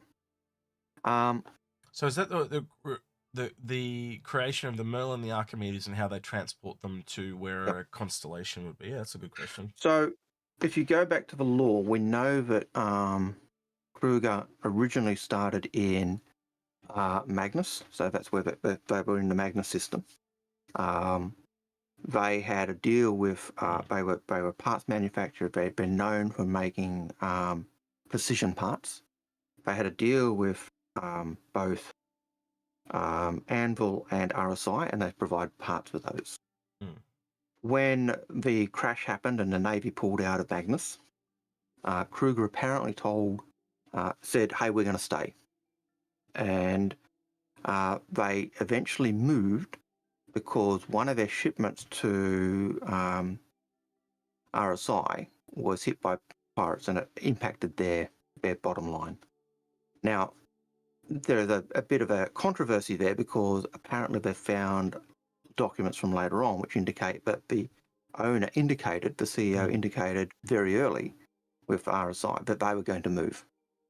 And so it's said that, you know, whether that's Drake faking that, you know, Kruger never intended to stay. It wasn't that they moved because of the bad piracy and stuff. But Kruger moved, and they moved location. So that indicates that they did have a transport system for their stuff. When they decided they were going to make weapons, they made their weapon. They said, "Hey, we make all the parts. Why don't we make a weapon?" They tried selling the weapon independently. It didn't go off. No one knew who Kruger was. You mean and the they ship? Went to Anvil. You mean the ship? You said it backwards. But I get what you meant.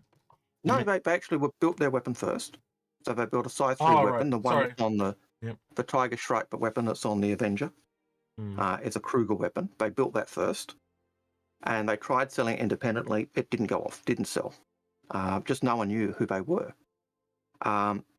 They made a deal with Anvil to then put the weapon on their ship, on the Avenger, and that's when it took off. When they decided to go to a ship, they learnt from their mistakes and said, rather than trying to break into the market that way, we'll pull on our strings and approach RSI and say, "Hey, we'll build you a special ship, a snub ship to go with your big ship." And so that's what they did. How they deliver those or how they get them to RSI hasn't been indicated, but there is, from the basis supplying their other stuff, it makes sense to say yes, they do that. They may actually also build them at the same location. They could very simply just put it in a cargo container and put it on. They could put it in a cargo container and ship them off with the other parts, or they could build them on site with the RSI on the RSI line. Well, the reason I brought up the whole series is they've talked about a few times about putting ships into boxes and shipping them. Yeah. So, yeah, I reckon they just ship them. Again, being one of the smallest ships in the game, it just makes a lot of sense to ship that. Yeah. In a cargo but I think given the law that they were shipping their stuff to their suppliers and they moved in the end because of piracy, that indicates that they shipped them. That's my take. Now, there might be another take that you could take. 6 of one, half a dozen of another. I think we can safely say we'll eventually find out about it at some point. They did move to one of the nicest looking planets. I can't remember the planet they moved to, but it was an old military base. Because when Magnus, when the crash happened, they bought up lots of real estate and expanded their company that way. When they sold out and moved, they moved to another old military base and did the same thing, but it's a very nice, pristine, lovely, mountainous type, beautiful place. So, anyway, I hope that answers that question. Not in my knowledge base, definitely more in your knowledge base than mine. But yeah, if you want more info, you could drop over to Astro, and he'd probably, I don't know, Algared, be just as knowledgeable as you. I think between the two of you, I struggle to figure out who knows more. To be honest with you, because it's always interesting when both you are there to try to figure out who knows what. Because I've heard you both, you know, when you and I like bicker back and forth about getting to the facts, I've heard you two do the same. So yeah. Yep. Yeah, and I quite like those discussions with Paul, because there are times he'll remember something and it'll be something and I say, but what? And he'll go, oh yeah, and it's the same thing. He'll do the same to me, and so there's often that back and forward, and it depends on what we're looking at the time. So, well, that's why it's the best way to do it in a group, isn't it? And that's why we keep doing it that way, because it's just the best way to do it.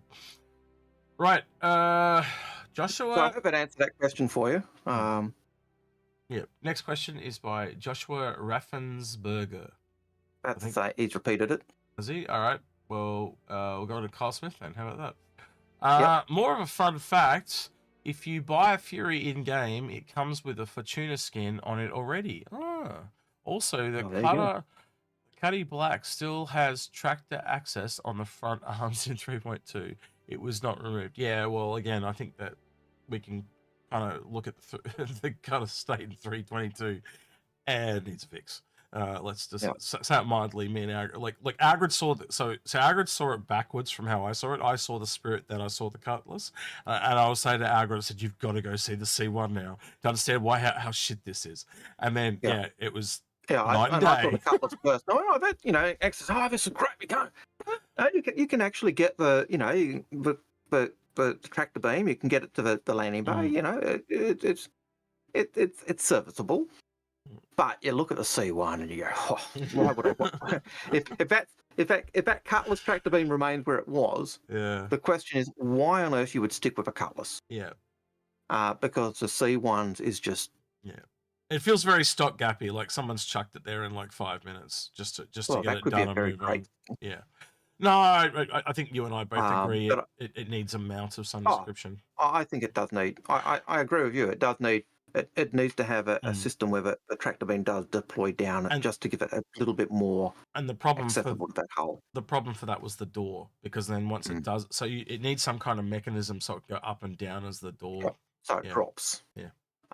Because you do want to be able to use it to help you unload, and at the moment you literally can only get it to the door or to the top of the ramp. Well, the MSR they've kind of thought about that. It kind of rolls as it goes up, so it goes past the tractor beam and then it rolls out and then it comes up and it rolls back in. So, but the other one I really liked with the tractor beam was the Taurus.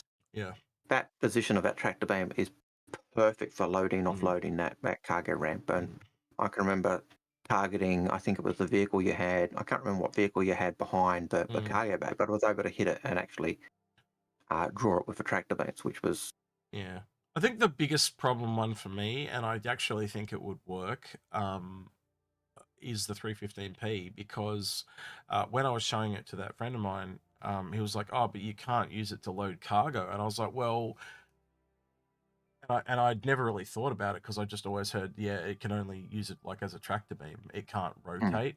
But I was like, if the landing gear is up, you could theoretically have that tractor beam rotate. So I actually think that they should, hopefully, unless it's a gameplay design decision, obviously, I can't see any real reason why they couldn't actually make that a tractor beam that rotates so you can load it into its cargo bay. And the cool thing about that one's cargo bay is it's 2 segmented as well. So you could have one go up load the back one first, send that up, bring the middle one down, load that. You know what I mean? So it kind of makes Yeah. it easier to load in a way.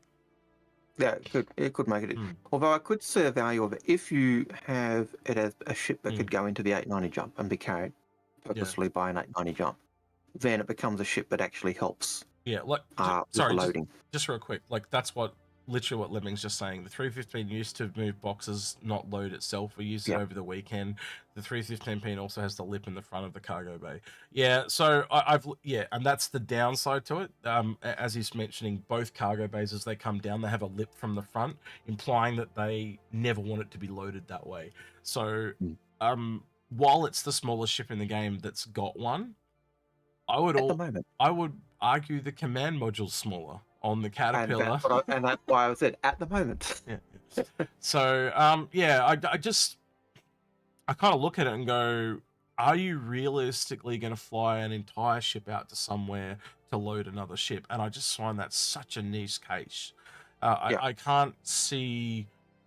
I could see it being used, and it's strange because it's the Explorer version. How are you using that for exploration? Is my point. Does it allow you to move stuff in space? Because that's the only real use for it. Because like as soon as you can't rotate it, you can't. It's not like you can. Well, I guess you could. You could pick up a rock and fly it up into space. Like you can help another ship get into space. But again, where's the exploration element in that? And the only thing I can think of is moving things around in space. Yeah, or I suppose bringing stuff closer so you can examine it. I don't know, but but I do see it as being something that you'd use to move boxes or help load other ships. Yeah. And that's where the command module on the Caterpillar really excels, because it is, once it's detached, you've got the wing on one side doing it, and it doing the other side, or helping. But that's the big part, is it's detachable, so it reattaches. Yeah. The like, are you putting the 300i in another ship? Like that's where I'm coming back to. I'm just like, there's a disconnect there where it is the first step, right? So obviously it should be a step down from the command module, but there's just some kind of disconnect there that I don't like. Do you? It's kind of like Lemming said, the only uses I can see for it is like moving debris or something like that, so you can actually just start pulling boxes out. And do you pull the boxes out? Is it just to speed up the process so you're not doing it by hand, but eventually you've got to get out and load it all by hand? Like, you see what I mean? And that does kind of make sense to me as the first kind of starter ship with a tractor beam. Yeah, I'm coming from. I suppose one advantage of a tractor beam is that if you've got stuff that you're trying to get that's in a dangerous, a bad environment, an unsafe environment, you could actually use the tractor beam to pull the cargo or something out of that negative, that dangerous area, and then once it's in a safe area, you could kind of get out, check it, and do whatever you want to do. But it's a interesting. The 315 really does raise an interesting conundrum. How does it fit into exploration? And Father Game 2 brings up the same point that I always reflect on, is the Nomad. The Nomad just has a much better positioned. It's essentially positioned like the Cutlass and the C1 on the back of the ship. You can use it to load stuff on. It's very easy. But the 315P just can't do that. And I'm gonna put it like over here and go, let's wait and see. Let's not judge what it can do, because I think, again, tractor beams in the embassy, and we've seen this before, something comes in and then all these other parts come in that come off that. So we've just got the tractor beam. Let's wait and see. We might have to wait a year or two, but what are the other pieces that we haven't picked up on? Work with. Yeah. And I think the other thing to remember is that the 300 series is a very old ship. Like, yes, it had a recent rework. It got rid of the gull wings. But the tractor beam location on the 315 is there from the very beginning. And so it's also what was initially envisaged may be totally different from. You've also got a bigger tractor beam. Oh, I know you just broke up backward, but you've also got a bigger tractor beam on the 315P than on the Nomad. That's the other thing you got to take into account. So it might have a shitter position, but it's got a stronger one. So what's possible now, where we're heading now. So, all right, you're back. Indeed. Yeah. So so the whole issue with that tractor beam may be just an issue of we've got to wait and see, because it is an old ship. Yes, the series had an update, but it's still an old ship, and so Yeah. I agree. Wait and see. All right, next one when you're ready. I think we're finally up to Father's question, by the way. Father Games, we finally got up to your question. So, with the planned release of Squadron 42 features over the next coming year, do you think 4.0 will have the new updated Star engine along with master modes and control surfaces? Yes. Well, that's what they've told us, and they're trying to That's what get to they're that aiming up. for. Yeah. Yeah. So Yeah. that's a goal. And by the time we get 4.0, yes, I think that we'll have all of that stuff. Yeah. Whether we Because, get everything by the end of the year is another question. Like, and a lot of people are doubtful of that. But even if we only got half of what we got, I'd still be ecstatic. yeah. So I think the two parts of that question: will they put the planned features in the coming year? That's a goal. Yeah. Do we think that 4.0 will have the updated Star engine along with master modes? Yes. Yeah. So when 4.0 comes, I think all the stuff they've talked about will be in. Yeah. Yep. Absolutely. So, no, can't disagree with that. So I hope that answered your question. I hope it was worth waiting so long for. Nathan Forrester, will you all play, or will you all play Homeworld 3? No, I'm not a Homeworld Probably person. not. I played Homeworld 2, and it's much. It's much the same. I think for me it goes one step further. I'm not a Homeworld person, but I'm also not a fan of Gearbox anymore. Randy Pitchford, not a good person. I'll leave it at that. And he's their CEO. He treats their developers like garbage, and he treats anyone that's around him like garbage. Yeah. So I just don't believe in endorsing a person like that. But it's easy when I don't like the game as well. But let's look at Borderlands, for example. Borderlands has just gone down and down in quality. Like they didn't want to pay. Randy Pitchford didn't want to pay one of the ex-staff. So there was an ex-staff member that voiced Claptrap, and he did it all for free up until that point, and he never got paid extra for it. And then after he left the studio, they want him to come back and do it again for free. What a joke! Pay someone from their voice and talent. So do you know how they did it? Apparently they hired someone else and just did it with it. So you were going to hire someone anyway. So why wouldn't you just hire the person? Oh, because you'll do it for free because that's what he was doing before. Yeah, but they're not going to do it for free when they don't work there anymore. And they shouldn't have been. They shouldn't have done it for free the first time. They should have been paid. Pay what you're owed. And by the way, like, we're not talking about a lot of money here. Like, I don't know. It's just, again, and we're talking about a guy that gave himself I think he gave himself like a $20 million bonus after he fired a whole bunch of people. So yeah, he's just not a nice person. Sorry, and if I feel like I'm getting kind of political about the games thing, let's be honest, what funds a lot of these games is money, right? People get into making games and playing games because they're, as people were saying before, we're very passionate about games. It's the whole reason I got out of the industry, because it was all about money, and I realized I would never truly get to make the games I wanted to make. And then something like Star Citizen dropped, right, almost straight after I got out, and I'm like, yeah, I'm on this, and that's what started my journey. I believed in helping. I can't get to my goals, I'm going to help someone else get to their goals, and that's kind of why I got into it. For me, when I found Star Citizen, I knew what Chris had done in the past. I knew it was going to take time. I didn't think it'd take as long, but that was, again, coming from I've been involved in beta testing, not seeing a game develop from the whole time. But when I thought about it, I know I've seen reviews or hey, this game's coming soon, at kind of Gen Con type things. And then 5 years later, you might see another brief snippet. Yeah. And so if I thought about it, I knew it took a lot longer, but... Yeah. So the thing you're taking a little bit off the message I was trying to say there, Algared. So the message I'm trying to say is, like, look into the developers that make your games. Yeah. Right? And let's look at Baldur's Gate 3 that came out here. That is a good developer. That is a head guy that cares about all the people that work under him. And I think it's relatively safe to say it's the same as Star Citizen. Most people speak very well of CIG, right? But then you look at other places like even Naughty Dog that made The Last of Us. They had terrible crunch conditions. Cyberpunk had terrible crunch conditions. You hear it again and again and again. And we had record number of developers this year that were fired. We had literally Bungie firing a heap of their staff so the top dog people kept their jobs. You know, Yeah. Activision Blizzard, EA, it goes on and on. You go back and look, you will find that there were so many people fired this year. It was disgusting. And it was also these top dog people could keep their fat paychecks. Now, look, you tell me, right? At what level does someone right at the top actually do more work they never do. Mm. They never do. All they do is bark orders and get paid heaps more for it. And I've always found that just that's a benefit of being at the top, obviously, and working your way to there. But someone that works at the bottom isn't trying to get to the top. They're just there for passion reasons. They're just there for their job. Yeah. And I get that, and that's one of the things, as you were saying, that I got with Chris Roberts as well. That sense that he was a gamer.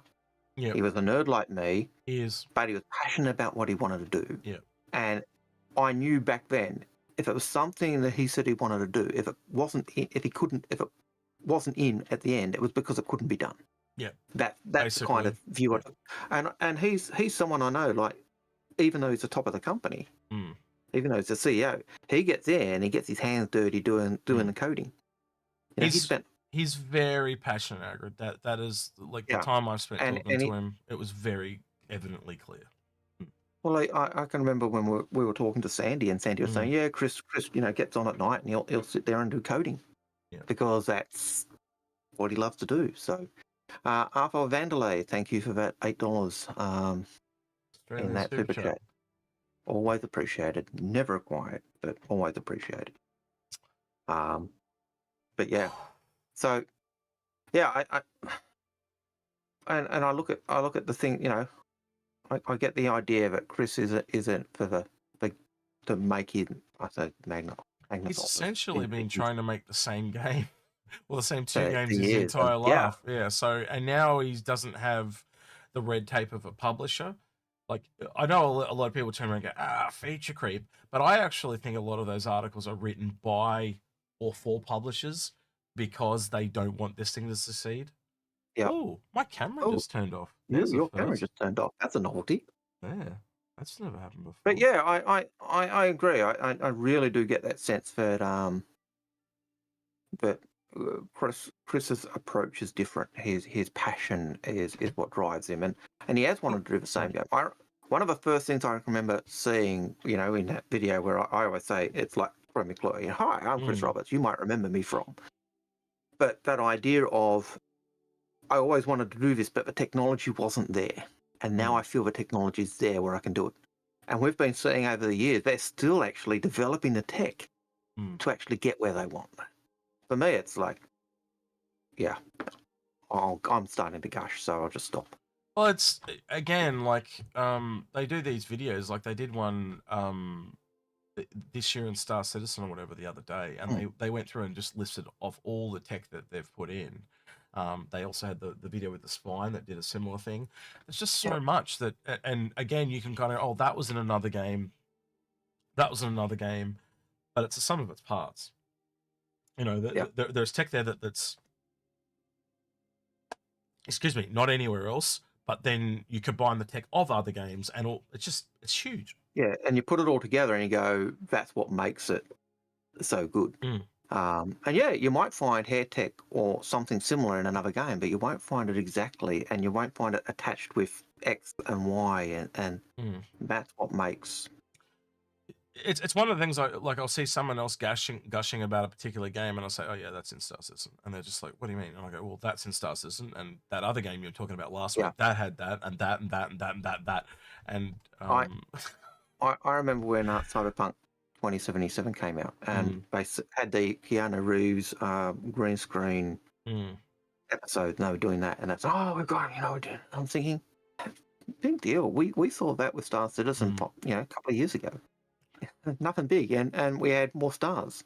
Well, it leads into that thing about it, how it ruins other games for you, because it does. You go look at other games, and it's just like, well, this has already got that and that, and you can already start to see where, like, that's why I like playing other games at the same time, because you can see where Star Citizen could go.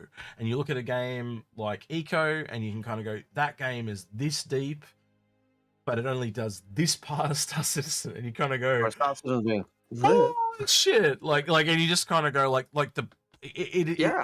and any of you guys that are here know what we're talking about. The potential of this game is what is scary about it, like just how deep it can go. And Yeah, well, like people said when that trailer came out, the future of gaming, because with the server meshing and all the different parts that we've just been talking about here, you put that all together, and that this is just the foundation. What else can they come back and build that builds on this? That's the scary part. Like this is how detailed it is now, and you can see why Chris turns around and says this game won't end. yeah, It's freaky because and then you got the arguments against feature creep, and people say, "Oh, they've been adding so much," and yet I look back at the things when they were doing back when they were doing the crowdfunding goals. They'd come back, they'd said to us, "Hey, what do you want us to do? Do you want us to keep going?" And everyone said, "Yeah, keep going. We'll keep trying." I can remember responding, "Say, yeah, we want keep going," and they said, "We will grow the scope of the game depending on how much funding we get," and so yes, we might get frustrated at times by the lack of by the what seems to be feature creep, but at the end of the day, it's no less than what we ask them to do. So I'm actually thinking and you're having video problems yeah, today, my camera's fairly hot at the back. I think it might actually be overheating, believe it or not. Yeah, which is not good. It's not good at all. No. All right, it's back on though, so it'll kick in a second. It'll kick back in a minute. But then it's probably going to kick me out again. There you go. But this is what happened with the last camera. That's what happened with it, and it started dying all the time. So that's not good. I'm just gonna have to put it down to heat. It is. Yeah. Yeah. Which is bizarre because Tassie's usually a lot. Well, I might have to get a little fan or something to put on the back of it so it doesn't overheat. Yep. We'll see. Yeah, it could just be the lack of circulation in where it's at, where it's. Yeah, it is in it.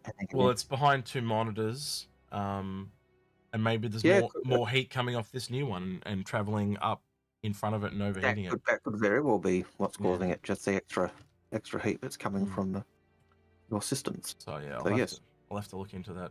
But yeah, it's the first time it's turned off like that. But it has been on for an hour and 50 minutes straight, right? Roughly. But yeah, anyway. Yes, but that normally doesn't happen. I'm the one who's usually got the dropping in and out, and you've dropped out more than I have. Just another thing that we don't need to go wrong when we've got to get a bunch of money to get the CitizenCon this year. So yes, just another thing. Oh well. Okay. Next question. Jackaboom TV. Another question. In your opinion, will the Pioneer be able to make pieces to construct a space station? So they did allude to that, didn't they? If they did say they're looking at space stations, and I kind of hope they do. I would think though that it won't be a Pioneer. I think they'll have a completely different ship. Yep. Again, the scope of the game has changed. And I think a few things allude to that, like the fact that the prospector doesn't mine under the ground anymore is another one. So they can just have a prospector that does mining, and then they'll have another starter ship that is just for under the ground. So they split it off. And just like the Aristrata, they didn't talk about the Aristrata mining underground either, because I think the Aristrata, they've split it off.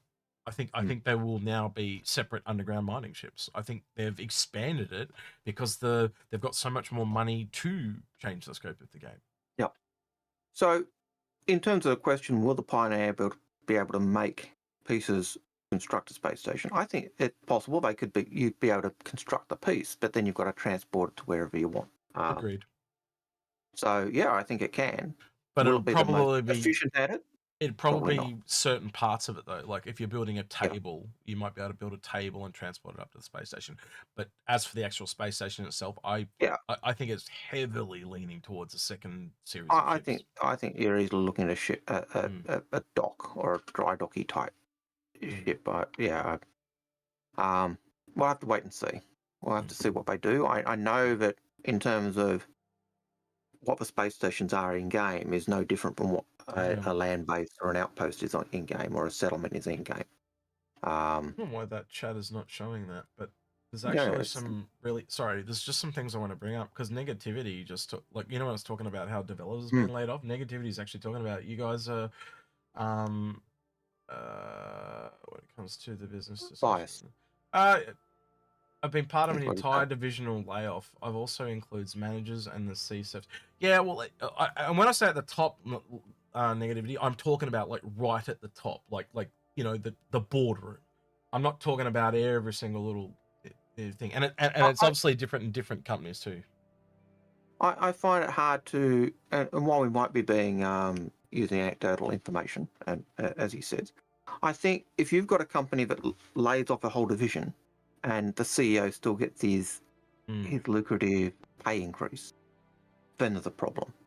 And if that's the indications that have been going on, then that's regardless of what the company is or where it is, that's an issue. So well, you'll see it again and again. Like I remember with Activision one year, they lost like thousands of employees, and Bobby Kotick gets like a $50 million raise. It's like, well, wait, what? So you're losing all this staff just to give him a raise? Like, and you work it out, it's almost perfectly in line. It's like, well, we're taking from all those people and just giving it to one person, and it's just like, what?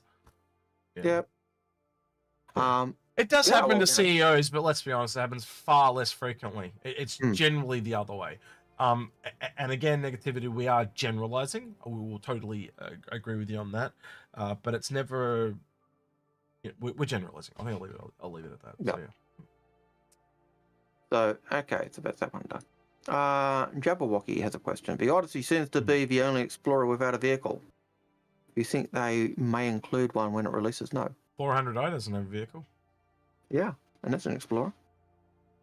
600i 890 jump doesn't come on with one either, technically. Nope, it comes. The 890 jump comes with a snub, not a vehicle. The Cutter Expedition doesn't come with a vehicle. The Cutter Scout doesn't come with a vehicle.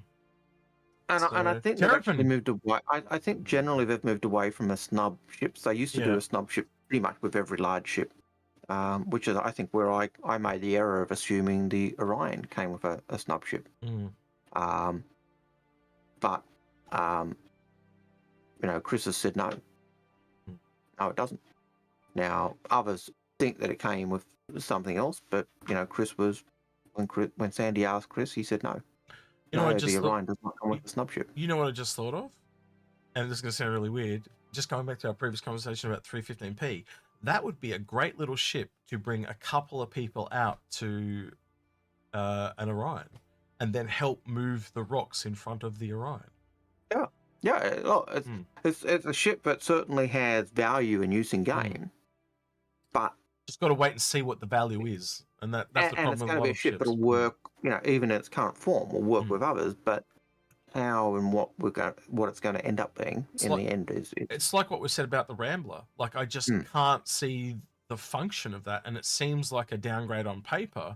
But again, if it is a touring ship, that may speak to a certain set of people that love touring, but just don't like Origin. So the cool thing I like about that is touring is no longer the exclusive domain of Origin. I would hope to see, well, we know the Genesis is a thing. I'd love to see other touring adjacent I think options. It goes beyond saying it's beyond Origin. It's saying touring is no longer the domain of luxury. Yeah. Where it's been in the past, and I think that's the key thing you're identifying there, and I think that's a good thing. No, I think you'd agree with me at that point. Absolutely, 100%. We want, I can't think of another word, but we do want diversity in our ships. We want options, and again, it comes back to that player choice that you and I keep talking about. You want to be able to, you don't want to be pigeonholed into one style. And I also think that the thing that I'm noticing, and I've brought up with you several times, is the different tech levels. I think that is really going to become way more evident. Like, I'm seeing the trends of it, right? And the example I always give is the different cargo things. We've got, cargo trolleys, we've got hover trolleys, we've got literal drones, we've now got tractor beams. And again, so depending on what landing zone you end up being at, or the size of it, is going to dictate the options they have there. Do you want to make it better for yourself by bringing a mule with you so you can unload faster but losing some cargo? Or do you want to just bite the bullet and take extra time to unload the cargo? Play a choice, right?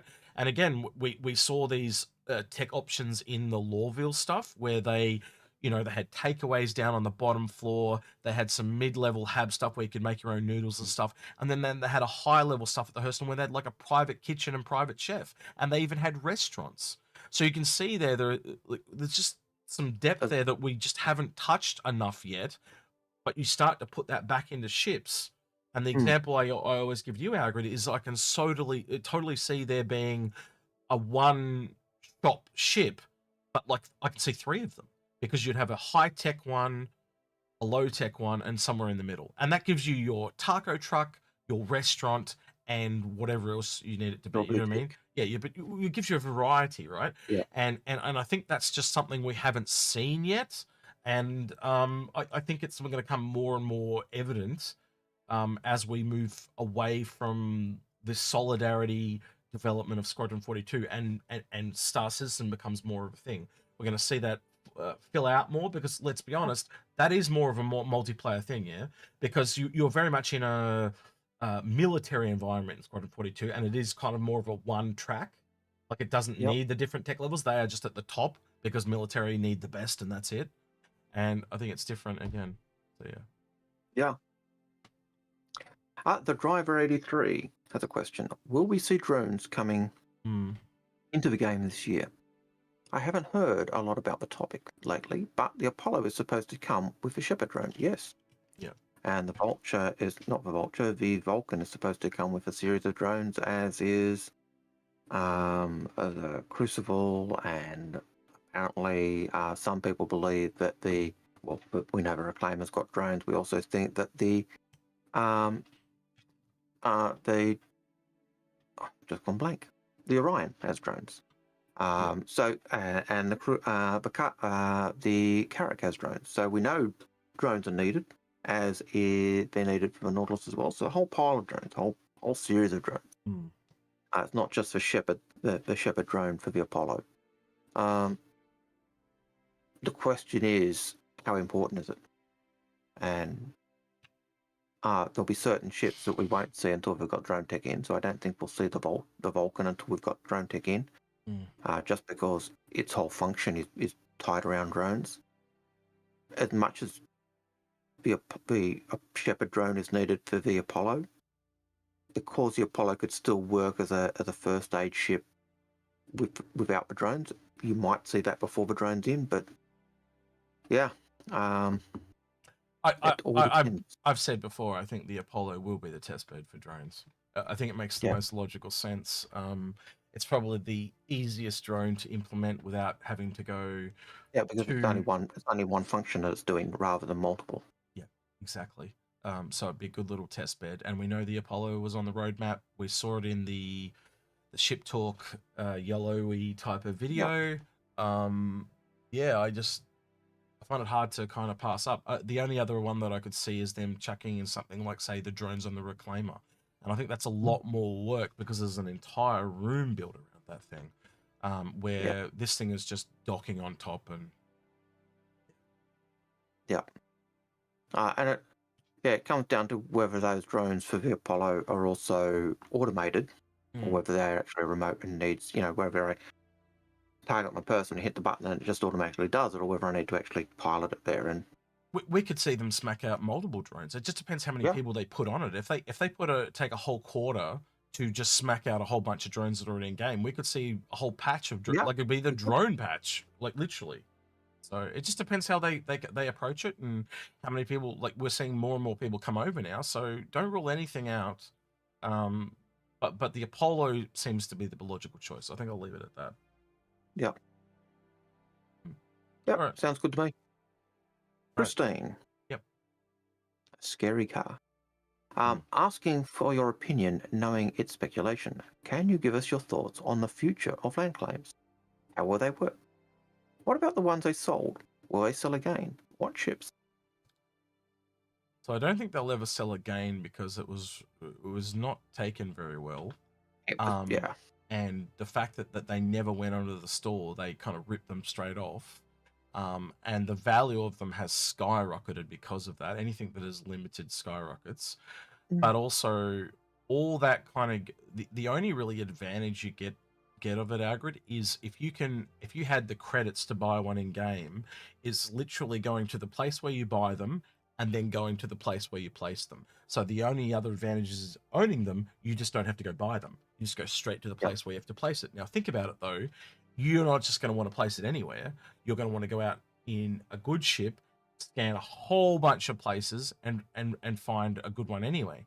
So it really, there's no advantage if you weigh it down. Like the buying part is the smallest percentage of that in my book, right?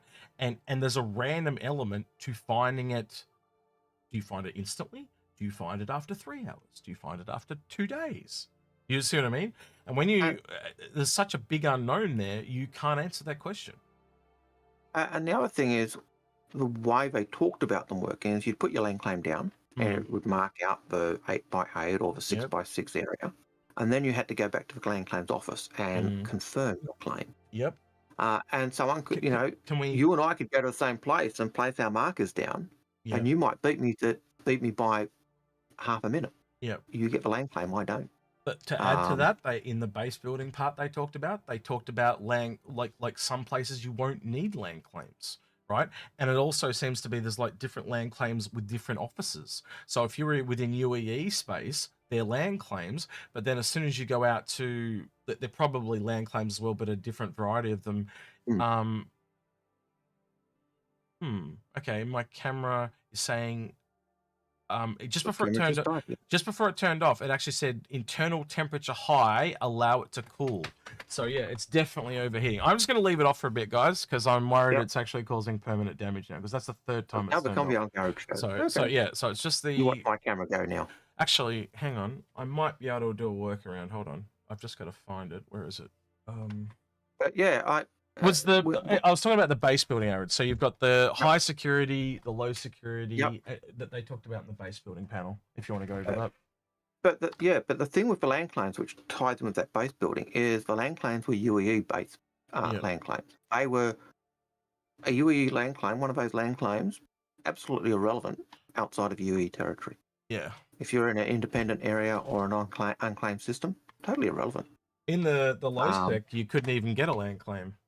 That's essentially what they talked about. Build your stuff and hope you're there. Whereas land claims are more in UEE space. They're going to be the safer areas. And I think generally UEE space, UEE controlled space or claim systems are going to be the safer systems and there's more high security areas. And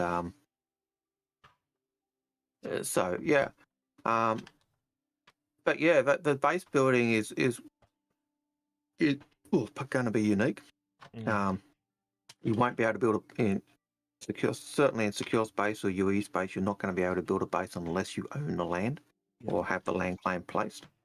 Outside of that, you'll be able to build your base, but then anyone's going to be, and then depending on. Oh, and we lost Algared as well. Man, everything's going to shit right now. I'm trying to get a temporary. So what I'm using is the cat cam. I got it to work, but it's not at the right angle. Yep. Oh. Breaking the third wall here for sure. Right. Because I'm doing this all on the fly. Yep. Not enough space back here to get this. So cut cam. It's now execute cam. Yes. If I can get it Execam. If I can actually get it to sit up. There's too many cables there. And it does not want to go. I know, that gets frustrating. My camera keeps wanting to do a shift. Because of the cables, get pulled to the one side. But hey, that's life. And it's falling out of its holder. Anyway, all right. Do you want to go on to the next question, Algared, please? Yep. I'm gonna try to get this sorted. So Rory Lister says, "I have a Zeus, a Scorpius, and a Dragonfly LTI to upgrade. I was thinking of a prospector to round out the fleet with a profession like a prospector. What do you think?" I'll let you answer that one because I'm busy at the moment. You've got a Zeus, a Scorpius, and a Dragonfly LTI to upgrade, and you want a prospector to round out the fleet because you like prospecting or mining. Yeah, if that's what you want, that sounds good. If you don't want to go big, you might find a better mining ship down the track that suits your purposes.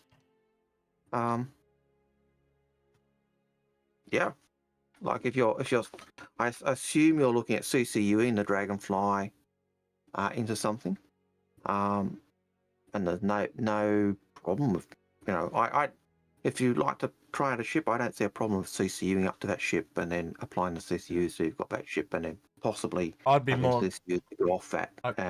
Yeah, I've just read the question. I'd be more inclined to recommend you go into one big ship than multiple little ones personally, but that's just me. Because you can just earn down. It works out cheaper in the long run, and it's going to be far quicker to do so. Yeah. But if you're looking at CCUing up to a ship, and if you've got that, if you want that number of ships, normally we would say, sell your fighters. Yeah. But it depends on whether you're looking at those as LTI upgrades or CCUs. And the Zeus looks like a very nice ship. Depends on the Zeus you've got as well. Yeah. Yeah, it is more of a fix my fleet question than anything else. What do you want to do in game? Right. You're back, kind of, sorta. I'm kind of sorta back, but I'm not. Because I'm trying to. At least with Cat Cam, you know what the nice thing is. You're not getting Google eyes every time you look at the camera, unless you look up, like kind of. But yeah, with the other camera, it was Google eyes every time you look forward. Yeah. But still there. I was hoping. I was living in a dream, hoping. You lost your immersion? I'm sorry. Brad. I'm doing my best. All right, gotta turn that one. There you go. He's almost there. Yeah. There you go. Is that better for you, Brad? Yeah, I'm getting there. I gotta get it hit the right angle, and that's the problem I'm having. Yeah, you still got a bit of your room on the one side. Yeah, there we go. I don't think I'm going to get it perfect because of the That's as close as I think you're going to get it. Yeah. Oh, we've just met 1499. Yeah, someone must have unfollowed and then followed again. Oh, okay. just so we got it. Okay. Yeah. I just saw the banner scream across the screen. Warte unterschlagen. Yeah, and I butchered that.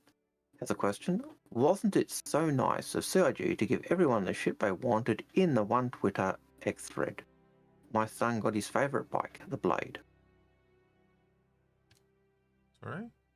Blade's not a... Oh, sorry, my son got his favourite ship, the Blade. Yeah, I don't know which Twitter X thread, because I don't follow Twitter, so I can't comment on that.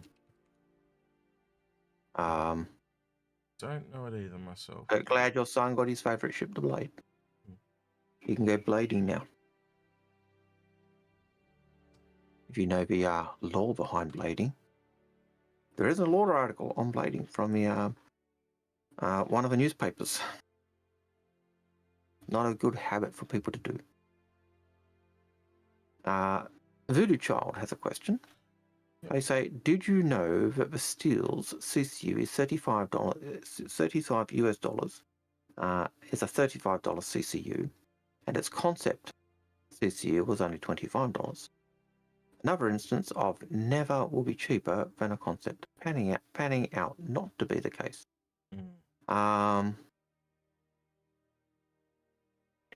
Steel's CCU is $35 US dollars, and its concept CCU was only $25. Yeah, I'm not sure what you're saying there. I know you're trying to say he's essentially saying, yeah, it's cheaper than it was.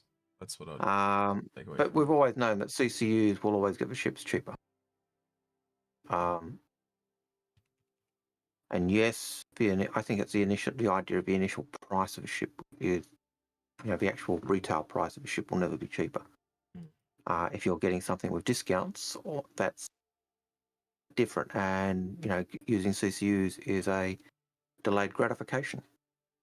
And I think more kudos to anyone who does get good savings with CCUs. So, and Brad's happy now. Glad to see you're happy now, Brad. We fix your immersion for you. We try. I'm getting there slowly. Yeah. But yeah, well, at least I've got a kind of backup camera now if things go wrong. But and your other one's cooling off, and Yeah, it must Yeah. just be the heat in here. So I'm gonna have to get. Yeah, so people were saying, what's the temperature in the room? We tend to think, because it hasn't happened in the past, he has got his new third monitor, and where the camera is, he's got the heat coming up Yeah. from the back of the computer So and the monitor, and we think yeah, that might be the... yeah. That's the only thing I can think of. That's the only thing in this room that's changed is that monitor, and it's my And new it's the primary first monitor, time.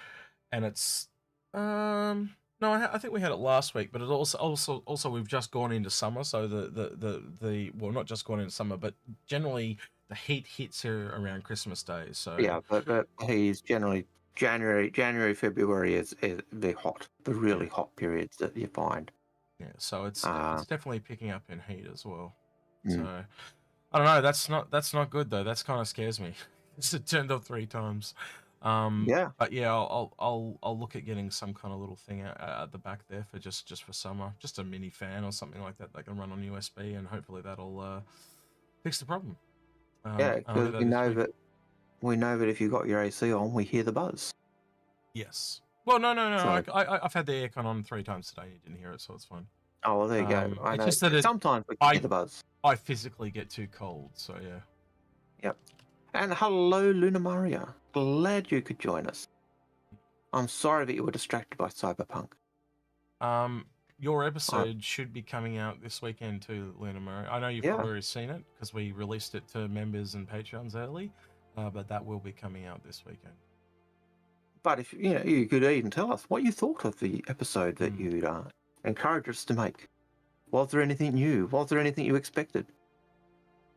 Did we mention one of your favourite ships that you were hoping to see get reviewed or get an update? So, but lovely to have you here. Always lovely to see our regulars.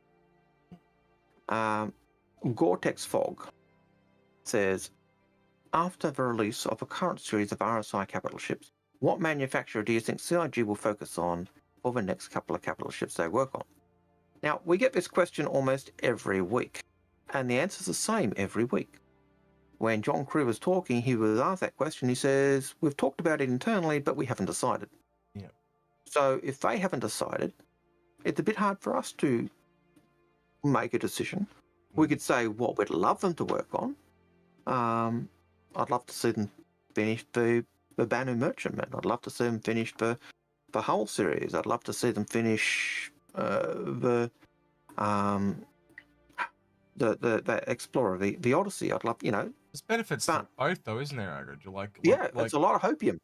Well, you get it done sooner, so you get to look at it right now, or you drop it back and it gets more polished later. So yeah, I think you and I are at the same point there, where we're just like, yeah, whenever it comes, it comes. Yeah. That's kind of where I'm at this point. And you'll know that's often the comment I make when, you're looking for it? Whenever. Yeah. It doesn't really faze me. I'm excited when the ships come out, and I want the ships to come out, but it doesn't bother me when they don't. It's, they'll come, and when they come, they're often pretty good, and the longer the wait, the better they are. So yeah. But unfortunately, we can't say what they'll do. We can't even hint at what they've hinted at. I think that because we know they've said they want to work in families of ships, when we see 3 large ships from a manufacturer, that might be an indication where the next one's going to be, or what the next manufacturer they work on will be. But that's about as far as I'm willing to jump on that one. She says, yes, I already did see it. And yep, I want the colliery work first and foremost. So there you go. There's a bit of a spoiler for you guys. Hook 2005 says, when will we see Pyro in PU? When it's ready. Do you want to chuck anything else on that? Sorry, I'm looking at cooling fans. Yeah. So you get distracted. I'll link some to you after. I think I found a perfect solution. Anyway, yeah, I don't need cooling fans. I just need AC. Yeah. Oh, I've got AC. Well, yeah. Algared's AC is very, very old. So very old. And that noisy. He's got a new. Someone. Do you want to talk about them? Someone. Do you want to mention who? At the microphone. Yeah, I was gifted my Christmas present from my family was a new Rode mic, the Rode Broadcaster, which is very drawable. It's an XLR plug rather than USB, so it kind of It'll work be with better your in that setup. regard. My It only will certainly go downside, better with my setup.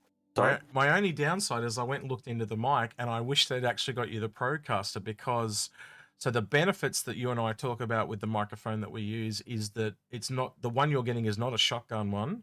So basically it's a condenser, so it's more like the Shure mic, so you're gonna have to talk right up on it. So you're not gonna be able to have it off the screen anymore, and it picks up lots more background noise. It's so it's everything you cardioid, it's everything you didn't want. But it's but either way, it's still going to be a very nice definitely an addition upgrade from what you've got. So it was nice of them though to it was very nice. Get you something that you can use. So a nice upgrade. So hopefully that'll improve the. I know people have some said, "I'll need to get a better mic." Well, we'll see. It's coming. It's coming. So yeah, it just the delivery didn't arrive. They were annoyed that Santa Claus couldn't get it to. Yeah. time. So again, Shure mics here in Australia are ridiculously expensive, and they're not as good as cheaper options. So the mic that I'm using, which is similar to the mic that Algared's using, so this is the one that I would have liked for him to get.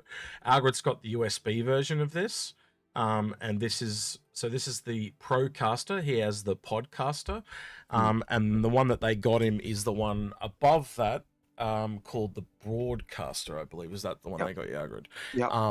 And that's a different type of mic. These are shotgun microphones. So just so you know, Rode are famous for doing all the TV equipment microphones. So the ones that they hang above people's heads and stuff like that. Every camera crew in the world uses with a big fluffy thing on it. They're all done by Rode, and they're actually made in Sydney, Australia, where Algared lives. And we're a big fan of their products. Now the Shure.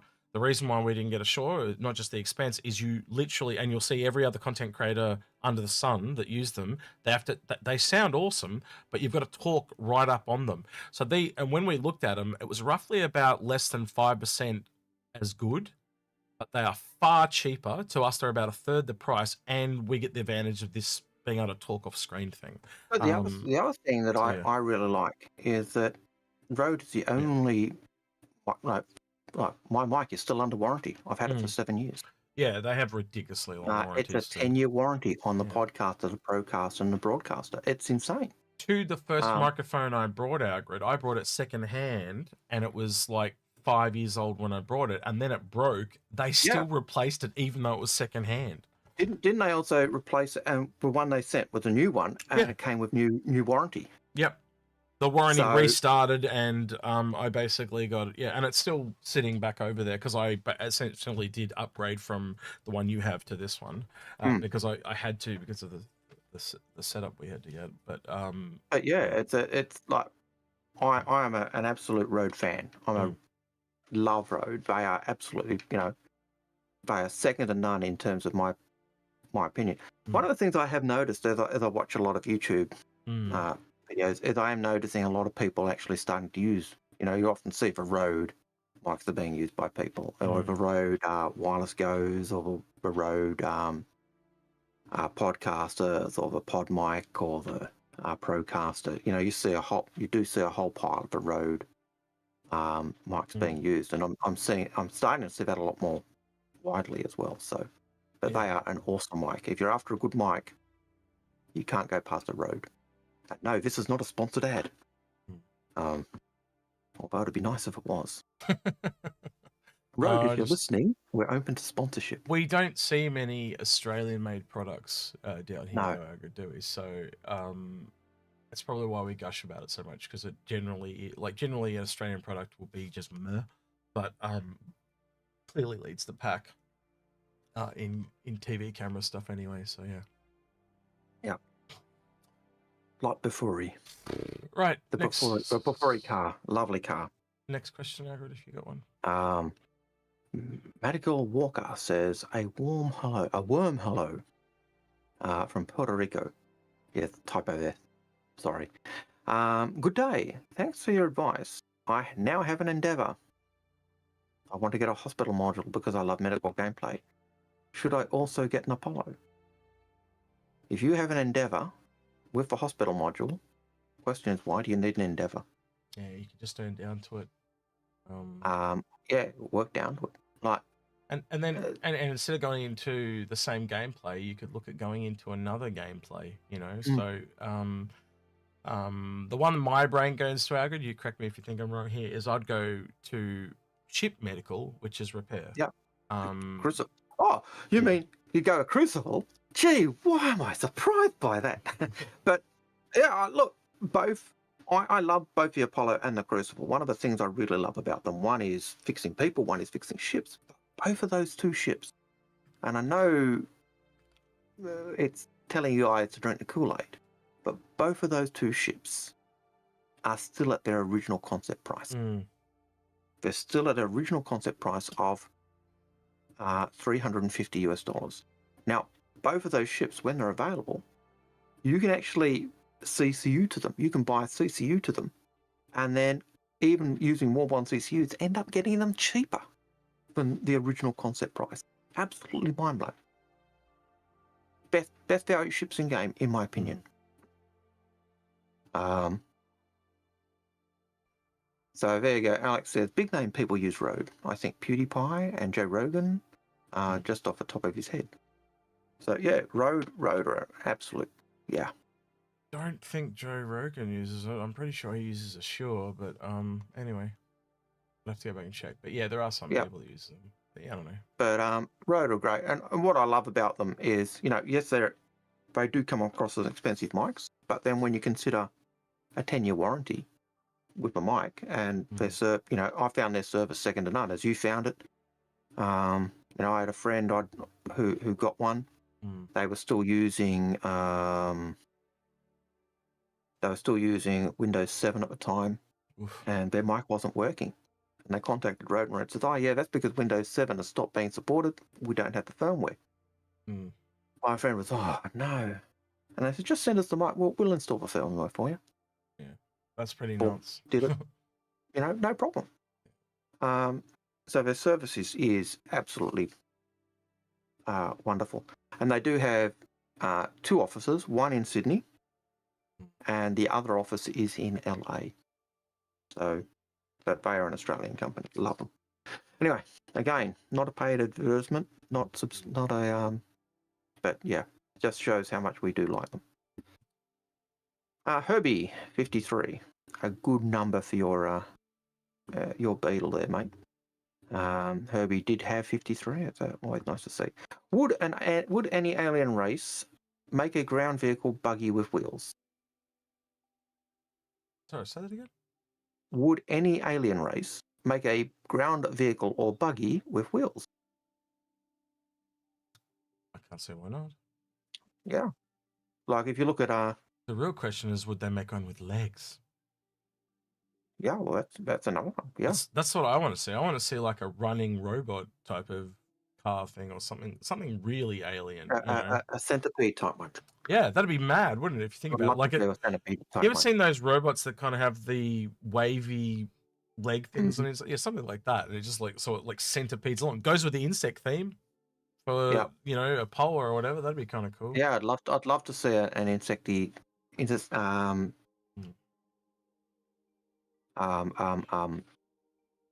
centipede type one with lots of little legs going. Yeah.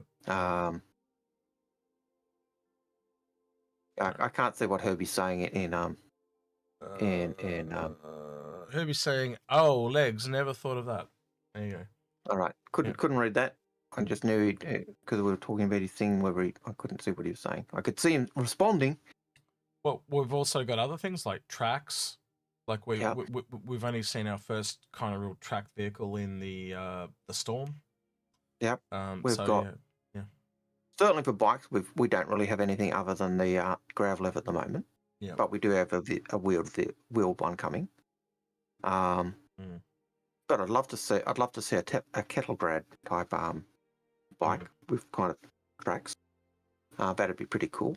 Well, you could, but yeah, we've got the Batman tumbler now. Now we need the Bat yep, bike, and that would be, uh, imagine the 2 tracks off the Nomad, front and back, but it's a bike. yep, That'd be mad. yeah. I'd love to see that. Be sick. Uh, Sidecar for little Algared with his little machine gun.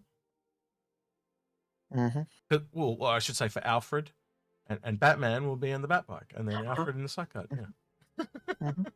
Your camera is going up for some reason. Like you're sitting like a midget or something. I think you've. I don't know. There you go.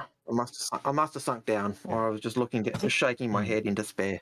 Yeah. But yeah, Sariak or Sariak. I'm going to say it that way. Too bad if it's wrong. With a proximity of pyro, do we have any idea of difficulty to navigate the jump portals and consequences of failing while navigating in the tube? In the past, CIG have talked about jump points being more difficult and there being different tunnels you could take. I get the feeling that the different tunnels will either speed up or slow you up. They have talked about if you crash, you could drop out and end up being in nowhere. So the consequences of crashing or destroying your ship in a jump portal could be quite dire. But that's about all we know, and they haven't told us anything else. Well, it's something I even speculated myself is if they can't find the jump point, but they know a system's there, that they will send a carrack literally through the black to get to it, and then hopefully they find the jump point on the other side and come back. Yeah. And they may get there and there is no jump point. Like the what's that system? The one that's been cut off for like 200 years or whatever. Well, they know where it is, so eventually someone will probably, well, they probably already have. I could see a lore post on that. I don't know about you, but one where they literally talk about how they went there by hand, made sure people were okay, and then came home. Quantum driving. They're doing the quantum jumps every. No. They just went through the black with a carrack, and it took them like 8 weeks to get there or whatever. Yeah, so going through, but you'd have done a quantum jump to speed yourself up rather than going slow.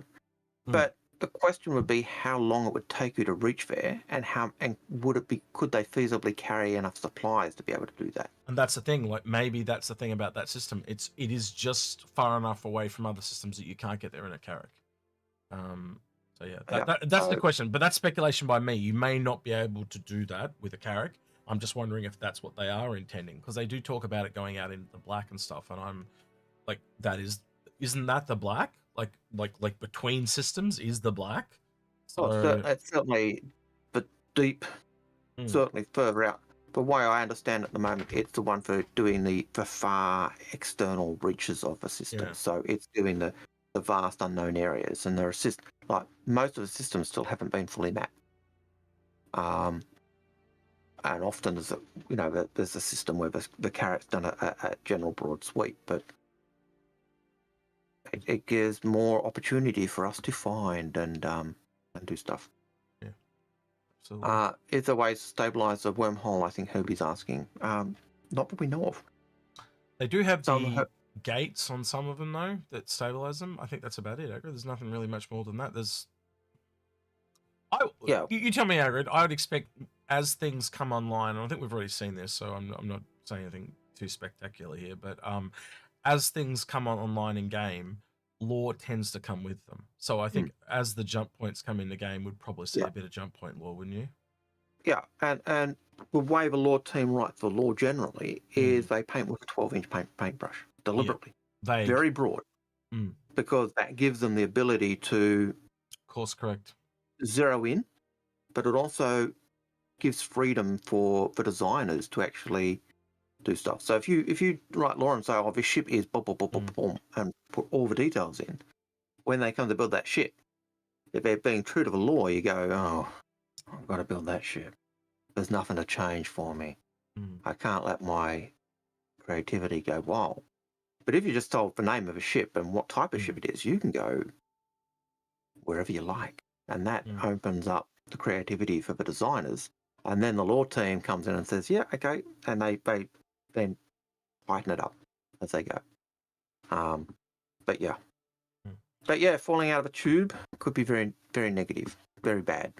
Again, that's a big wait and see, because it's going to be like a cost thing, isn't it? Like, do they have to bring an entire carrack to get you, and it's just nothing but fuel in the ship to get you there? You know, and so you know, is it going to be cheap if you just to lose your character once, or some of the stuff you got so valuable? Like, it's going to be a cost analysis. Does it toss you in? Does it toss you into the far reaches of your current system, or and does it drop you into the system you want to go, but you're so damaged that you... And there'll be people that specialize in that, won't they? Like the fuel rats that were in Elite Dangerous. I'm sure they will come over to Star Citizen at some point. And do that. That'll be their thing. There's something about rescuing people, you know, the adrenaline high, or that Mission Impossible type thing. So I'm sure there's some people that really get into that. I know the times when you've gone looking for someone. I'm sure you'd remember the old days when you'd bump into Port Olisar and you get teleported 50 million miles away. You'd race off its unbelievable speed by yourself, and you'd end up adrift in the black. Nothing around you, and people would come and rescue you, and there'd be an exercise to see if we can we rescue this person before our oxygen runs out. And there was when you did it, you know, it was a big pump, you know, a big psychological, you know, it's huge. T-Jack says, speaking of tractor beams, I know we were doing that a while ago. Wouldn't a rail system tractor beam make sense for a caterpillar? It could move up and down the port and starboard sides, which would give it full access. It would, until you think about the command module. Why have a rail system for a camera when the entire command module comes off? I can just attach it and move it around. And again, you got to think Drake's a bit more low tech, so that's more in their wheelhouse. I'd be more inclined to say something like a mule that had a tractor beam on it, you know, so it just drives down the side, because it's low tech. But your point is taken, and I actually could see that as a thing. And here's the other part: why does it have to be, kind of chopping my own tongue off here, but a high tech vehicle that's at that location? So it doesn't have to be a mule; it could be something else that helps with the unloading. You got to remember also, the Caterpillar has all those elevators. They are designed to help with the loading and offloading. So essentially, you know, you put all the stuff on and the elevator comes up, and then someone else is in there pulling it on. So quite honestly, I think you'd see the one on this side, most of the cargo going onto the ship would be probably going up on an elevator, and then you'd probably have the command module pulling it into the actual ship and loading it.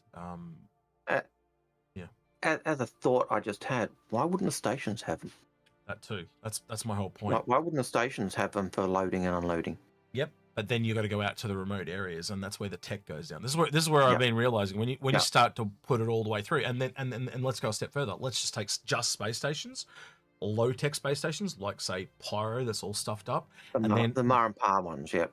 You get where I'm going with this, right? You can easily see there's a need for different tech levels so very a quickly. Space station above, say, Hurston or Microtech, the stations are got even tractor beams on them and just doing it automated. But you can already see it in Stanton right now. You've got Horizon and say Microtech that are better funded and they look newer and cleaner. Then you go to ArcCorp and Hurston, and they become downgraded. Like, look at the number of elevators when you go to Microtech. So there's 4 elevators at Horizon and Microtech, but when you go to Hurston, there's only the 1 elevator. Have you noticed that?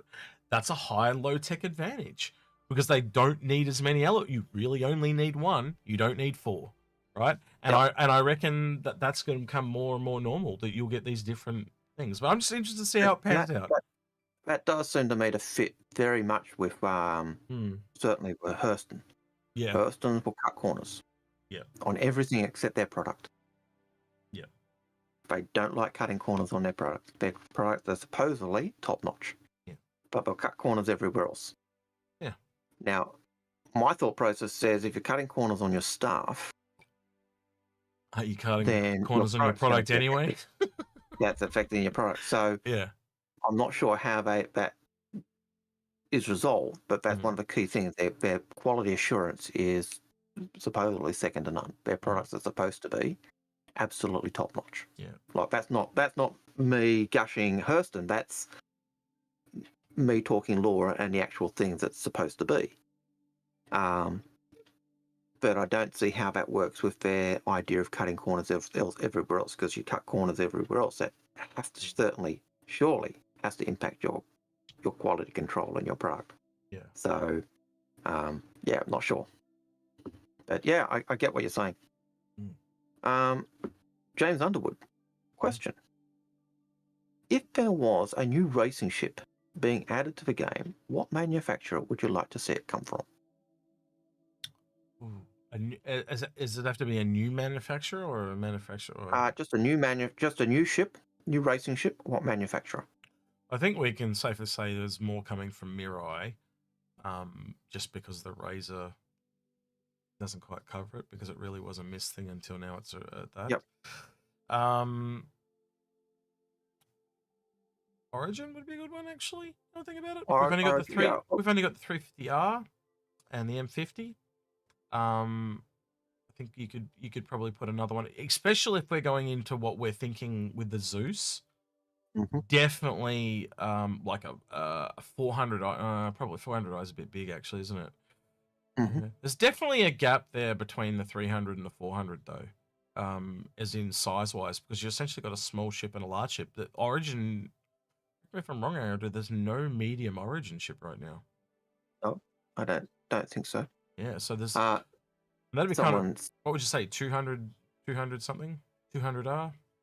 Oh, I suppose. Now people are saying Banu, Drake. Oh yeah. So, the Cartoile has a racing variant. Yes. That was it. The Tentaki or something like that. It's got a really weird name. I know it's in my hangar. I'd have to go look it up. There's a hangar flare item for it. Yep, it's a yellow ship. Yeah, yellow, black, yellow, and white. So like the Best in Show skins from years ago. Yep. Yes, and that, but you can actually read the story. It's called Crux Cup in the lore.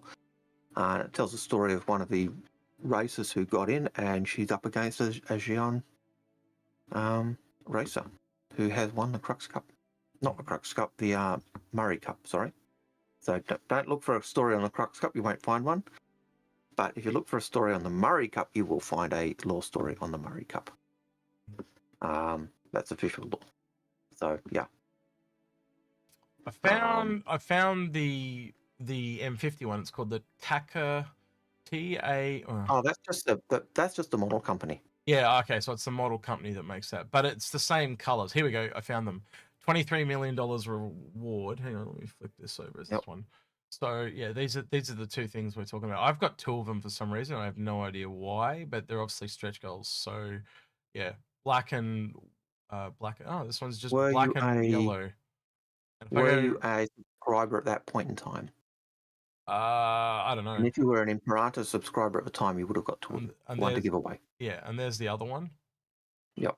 And that was the colors I was thinking of, but it's actually just black and yellow. But yeah, so I don't know. There's a racing variant I'd like to see, especially with the way the Santucci panned out. But Algared, you'll tell people as well. The Cartoile just does not work as a racing ship right now because it can't get through the jump gates properly because it's too tall. Certainly the racing rings in Arena Commander, it used to take up so much space. You had to be dead on to get through the ring, and so you lost the advantage to be able to skim around the side like you can with the smaller ships. Yeah, so I'd rather see them have a smaller vertical ship. So imagine taking, say, something, and I'm just using it for size scale here, but like the Arrow, but then turn it sideways. Yep. So it's the same width, but it just becomes the height. If you're looking at say the more endurance races like Anthea Racing does, or Crux Cup, where the racetracks that are designed are made so that even big ships can go through them. Yep. That type of racing ship would go fine. But when you're going through Arena Commander with the race rings, the size of the race rings at the moment does cause a problem for the larger ships like the Santoki or a Cartwell. And I think that is something we're going to be seeing this year from the racing stuff is medium racing ships. The Zeus, ST, the Mirai Guardian, or whatever name that's going to end up being. I know there are people who would love to see Hercules racing skins because they will regularly race in the Hercules. In the bigger races. So I think you could almost take every. So you could. So again, what are the racing companies right now? We got Mirai, Origin. Mirai Origin. RSI? Is there? Oh, we don't really have an I RSI. think Oh, Zeus. That'll be the Zeus. Yeah. So yeah, there's not too many really Kruger. at the moment. Kruger. The P-52, the P-72 is a racing ship. Yep. It is actually designed as a racing ship. That's how it came out. So Kruger. And Origin with the 350R. So there's not too many manufacturers that can go into racing. But someone did say Drake. I can certainly see Drake. The Herald is basically a drag racer. Definitely see the Drake as a. I wouldn't say it's its original intention, but like I would definitely. You correct me if I'm wrong here, Algared. I would see Drake taking any opportunity they can to sell something. Yeah. That impression of Drake, they will. We'll make that. Yeah, it could do that, but it can't. Yeah, we'll have a go at that. I'll put a bit of tape here. No worries, you'll be right, mate. They're almost very Australian. And I know that sounds weird, but that almost duct tape makes it more aerodynamic. Yeah. No, she'll be right, mate. No worries. That's almost the attitude I see. That'd be really cool, actually, if they had Australians like a Drake in space. That'd be quite fun. I'd take that as a compliment, actually, not as a derogatory thing. And pirates, we are the biggest pirates of the current modern age with the way media and that's going. So yeah, I could say that. Right. This is that name that I'll butcher every time. I'll probably say it different. Vaterunderschlocken. I think I said it differently last time, but who cares? I have to look at that name now. Just because of what you just said. Vaterunderschlocken. Volta under Slutensocken. Yeah, it is a mouthful. I'm just going to call him Volta. Just call him Volta. Yeah. Short note. Ozzy's short and everything. They say, talking about the release of Squadron 42, do you think there will only be one physical international release, or will there be several releases in different countries with localized manual, etc.? Well, they're definitely doing localization. We know that's a thing. But yeah, Algared and I have gone backward and forwards a lot on a physical retail copy because it's really hard, right? Because there are a lot of companies wanting to wind down physical media because it's not in their interest on so many different levels. One is if they ever want to just take it away from you, they can. And two, it costs them more to make a physical media. And there's less, and because that costs them money to make it, there's less turnover, right? I remember when Steam first came out, they're like, oh yeah, we'll make games cheaper, right? And what happened was all the retail places were like, well, if you make them cheaper, we won't sell your physical copies because we're instantly a disadvantage. And so that whole thing that Steam talked about never ever eventuated. And I've always thought it needs to be a thing. If you want to buy something physical, even if it's only $10 more, that whatever it costs to make that physical item, I think you should have to pay for it. But that then means physical media is more likely to survive because it makes more money. But I also think with Squadron 42, with the physical release, I think they will have physical goods just because we do have the collector's packs and stuff, and I think that's where we'll see them. We'll see them more as collector's packs as physical things in the shops rather than the older demographic too. Yep. And hi Space, lovely to have you join us with your viewers. I don't know if he can jump in. He was busy last week. He never jumps in. He never jumps One day he'll do it and surprise us. But do you know I forgot yesterday? We actually had a show with him at 11 a.m. and I totally forgot. I did think we did, and I was around and waiting, and you weren't online. And I thought, okay, it's not on. It must be 11 o'clock. I had a great sleep. I slept right through. But I was assuming I just got the time and day. No, I'd just forgotten. But I think Space forgot as well because he never said anything. So either did you. So Since we were supposed to have a session with you yesterday, Space, if you're watching this brief moment, come and join us. He's around AO, so come and join us for a little bit. He's rescheduled for Tuesday though, so we're back on rescheduled for Tuesday. Same time Tuesday. So yeah, but if you want to come join us, Space, feel free. Yeah, we'd love to have you both. Come and say hi. You know we love you. I think it's harder to get honey than it is to get Space, though. Personally, indeed. Wait, it's 4 p.m. Yeah, it was 4 p.m. Today was from. It was 4 p.m. your time, but for us it was 11 a.m. Yeah. And that was actually yesterday for us, just so you're aware. No, our session today was for. So there you go. There's obviously a time communication issue, which is why he didn't get it, because he was assuming it was today. Unless it came up and it was 11 p.m. our time. That would have then that would have been a no-go if that was the case. But when he sent it as a thing and it came up and it just said 11. So I just assumed 11 a.m. because it's the time conversion from Discord. So I just assumed. Yeah. It's only 1 p.m. my time. In my chat, I have a Unix timestamping which still sells. That'd be about right. So if I time convert it, that would be 8. So about 3 hours and 11 minutes from now is when it would have been. 24 hours earlier. But I think that adds up to, his view is that it's down for today. Yeah, well, he's saying it's only 1 p.m. my time, so it would have been in... No. Wait, today? Well, that means it's Friday, not Thursday. Yeah, because he says, no, our session today was before 4 p.m. today, my time. Oh, God, I don't know if I'm going to be available in 3 hours. I've had no sleep. We'll have a look. We might be pretty knackered. Yeah, we'll see. We'll see. If we're around, we'd love to. If it was yesterday, totally fine. Today, no so much, because I'm a bit screwy with the... And usually after our 3-hour stream, we're pretty... Yeah, we're knackered. We're done. Mentally exhausted. So, yeah. But come and join us for a little bit. I know you want to go out and have lunch. It's up to you, though. You do you, mate. But come and join us for a bit. Yeah. Yeah. We'd love to see you. So that would make it our Wednesday, Algared. Yes. If I've mathed correctly. So it'd be if you've mathed correctly, 11 a.m. Wednesday. Yeah. 11 a.m. Wednesday next week. Yeah. Cool. Yep.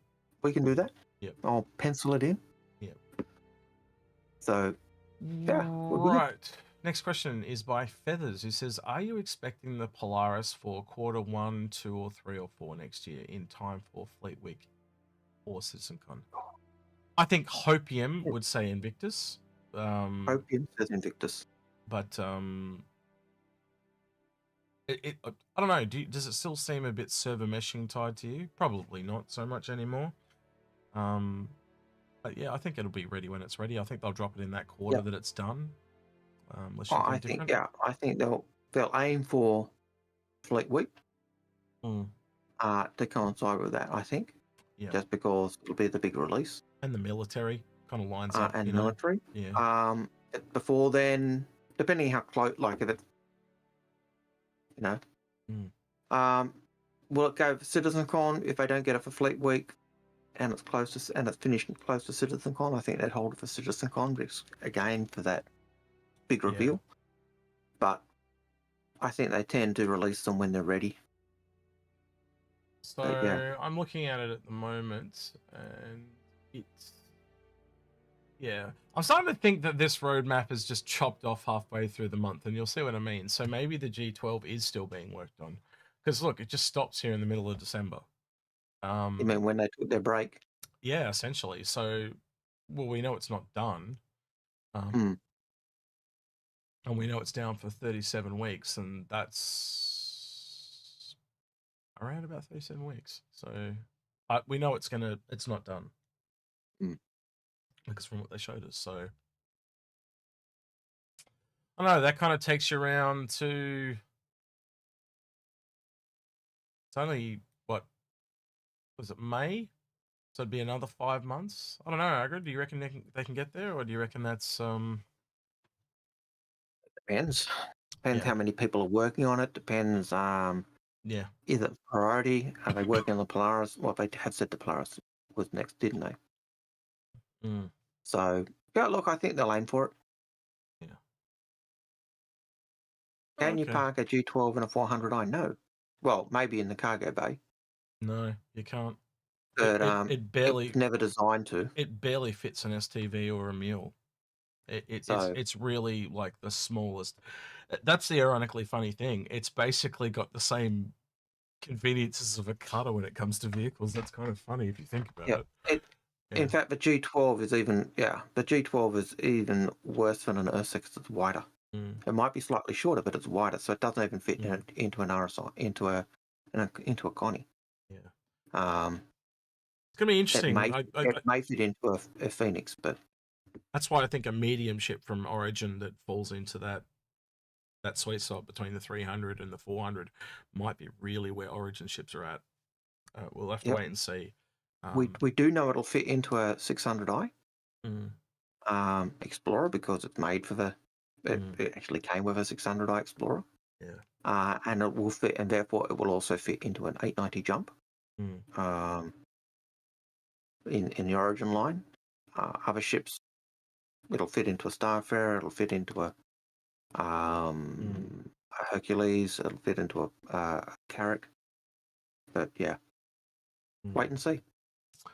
All right, I'm going to cut the bot off now because we're coming up to we've got 8 like o'clock. 6 minutes left on our stream, and We're we've only got 2 hours behind. we've got about I don't know under 10 questions left, so that'll fill us Oh, out that's good. nicely and get us through to the end.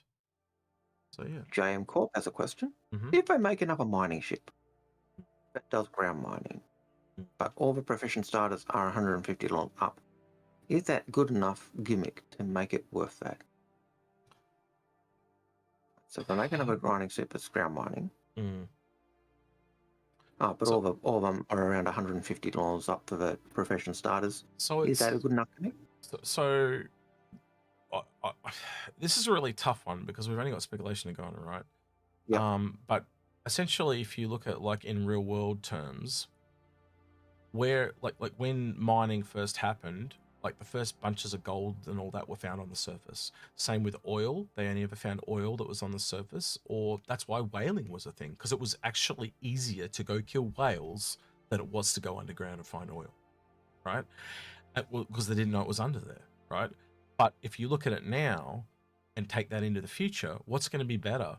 Grabbing the stuff off the surface of rocks or consuming the entire rock, which is what the Orion is, right? It's the between the two, and then you've got the going under the ground. Now you've also got not under the ground. You've got not just nodes of say gold or copper or whatever, but you've also got liquids and gases, right? Which is a completely different demographic from the other stuff, and that starts to go into the bigger spaceships, like what I've, and I don't know if you use the same name now, well, but things like the Nebula and the Starfarer, the gas collectors. So it's this weird bridging gap where you've got your solids, your liquids and gases, and it kind of goes down into the surface part, but also spreads out into the underground part.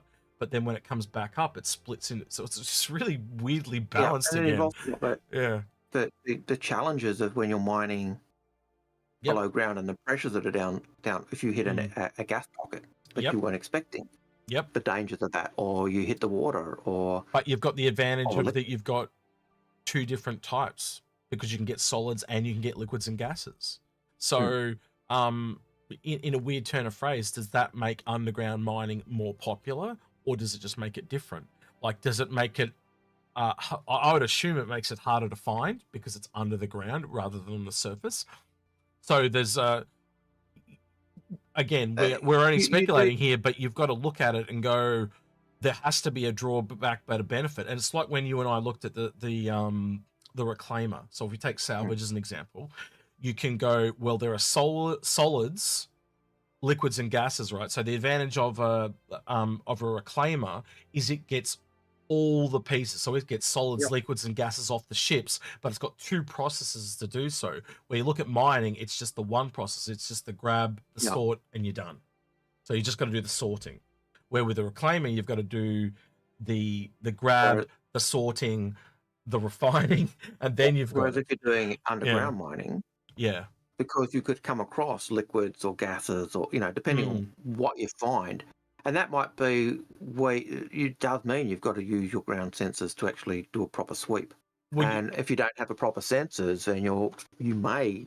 and where do they go with that, Algared? Do we get underground liquid ships and gas? Do we get underground solid ships? Do we get the merging of both? These are the type of questions that come up during different mining speculation. heads to enable you to mine the different aspects, or do you mine down and then cap it and then do whatever? And we don't know enough to answer that, do we? No. We've got like 3 or 4 different pieces of it, or the puzzle, and they're very large pieces, but we can't with definity connect them. So at the moment, it's like you were saying about the law. It's very vague at the moment. So it's very interesting, but that's about all we can say. Could it potentially be way cooler than normal mining? Absolutely. And I don't know about you, but underground mining sounds far more interesting to me than surface mining. And that's why for the longest time we thought the Aurora was doing that. But I knew something was up when we heard that they'd removed it from the prospector. And now now they've said that it's still a thing. I have to firmly believe it's like the base building thing. It's an expansion of the ships. So they're going to go into more niche ships. Yeah. And we have seen, certainly on the bases, we have seen, at the base, there was underground mining systems there. And we've got the small outposts at the moment that are doing the underground mining of some form. But I expect, we'll be able to do the same type of thing when we're doing base building as well. So but again, it still means finding the locations and. Yeah, so Jason Taylor says underground mining will not happen. They can't make the claw work on the reclaimer. Well, if you actually go back and watch the video on the reclaimer, they actually talk about updating it to be more like the original concept once Maelstrom comes in. And the tech behind that is needed for the reclaimer claw is completely different to what is needed for underground mining. So they're not going to make it so you physically dig a hole, right? They're not going to dig a hole. They're going to use the holographic thing on your screen to scan under the ground. So you are artificially going under the ground, so to speak. And they will show, so you will do scan pulses under the ground and they'll show holographics. And if you find a node under the ground, it'll be all holographic. And so you'll be able to see your drill head going down in the holographic, but you won't physically go under the ground. It is all faked. Yeah, I think that'll be how I go. It might be different, but yeah. Well, it's like today, Algared. Like if you're drilling for oil, you don't go underground, do you? You send a pipe there, so you don't need to see that. You know it's there, but you don't need to physically go there. I think that's we're not talking. And if you want the underground experience, that'll be like caves.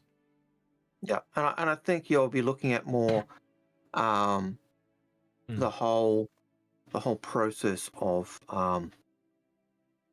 surveying and using the geologist knowledge. Yeah, I remember when they showed the layout of where the resources were. And I remember some of our geologist friends were absolutely beside themselves with joy because they said that's how it would be.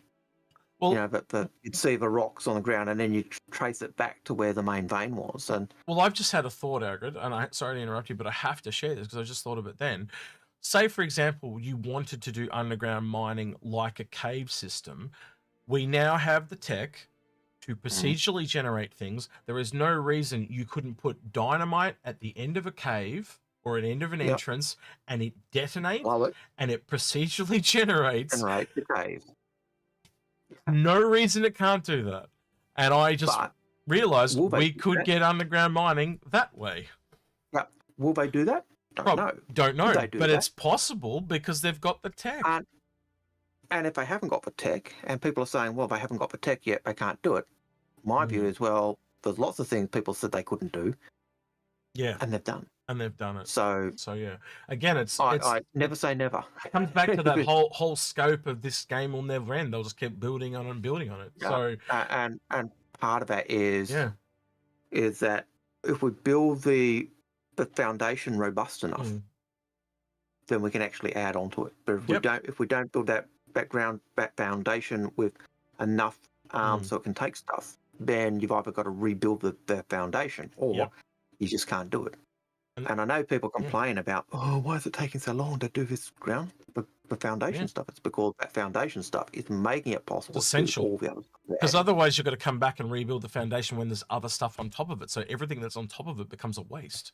And I know this goes back to Elite, because I know when Elite first came out, Elite went this way and they were trying to add new stuff in. And that meant they had to rewrite bits, whereas Chris took the approach of, we'll actually create a solid foundation first and then build on. And there are two different approaches you could take with game development. Both are valid. One is we get it out further, but then we spend a lot of time reworking it. The other is we get the foundations and everything we want, the groundwork for what we want, and then build off it. Just in the example we gave there, Algared, you could literally see surface mining as the start of it, and then they move into caves or underground, and then the cave. And I just thought of another one, Algared. What if you actually are on the surface and you detonate on the surface and it generates the start of a cave? Yeah, well, and then, just imagine. Then essentially you are underground mining because you are building a mine.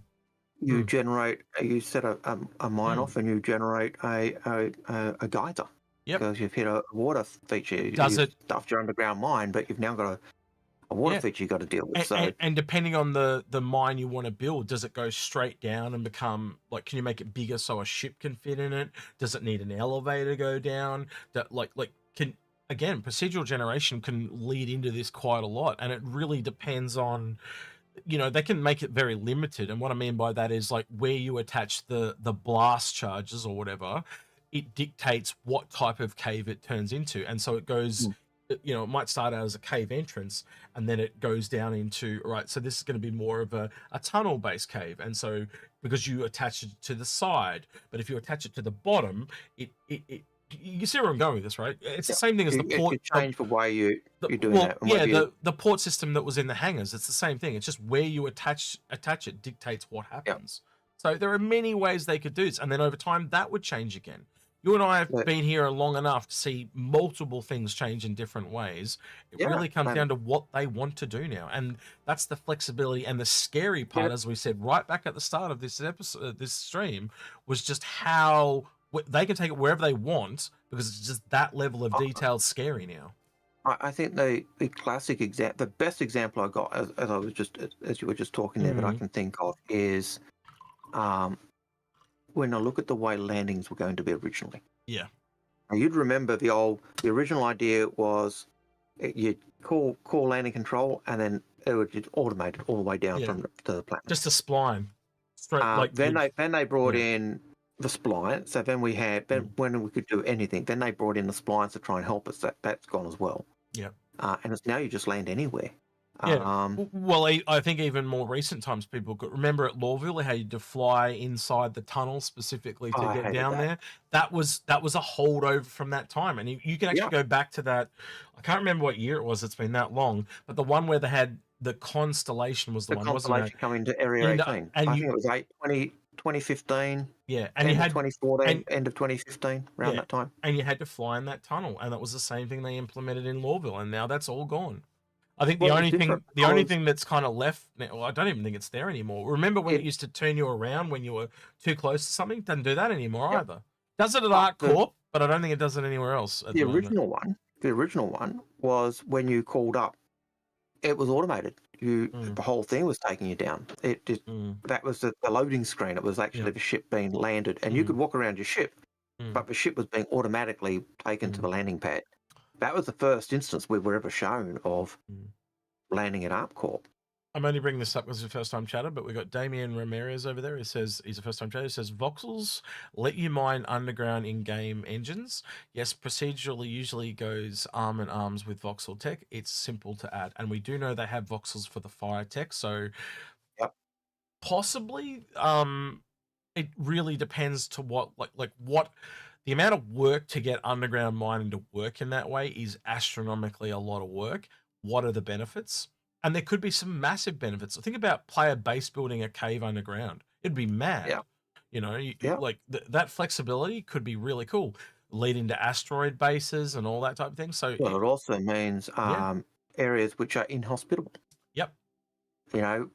Areas in Pyro which are suspect, susceptible to the flare. If you're underground, you're going to be protected more from the flare. So think of the emergent gameplay. I'm at Algared's base, and he's set up with all these shields and stuff. Or I could just go under the ground and pop up right next to him and slap him in the head. You know, so I'm serious. Like that, doesn't that change the game? Like astronomically so? Because you have to defend for underground raiders, like the old Starship Troopers. You know, the bugs that they came up from behind. Yeah. Sucked his brains out. He controls the spice, controls the universe. We don't have spice. We've got Evercrack. And Old Man Hurston controls Evercrack with his trusty barkeep. So there you go. That means Old Man Hurston controls the universe. All right. So, Chris. Yep. Do you think the Strata is too close to the Orion concept, or will they massively expand the Orion in size and capability from its concept? They already have expanded the Orion massively from its concept. I'm going to open that and hang a link because that's a joke.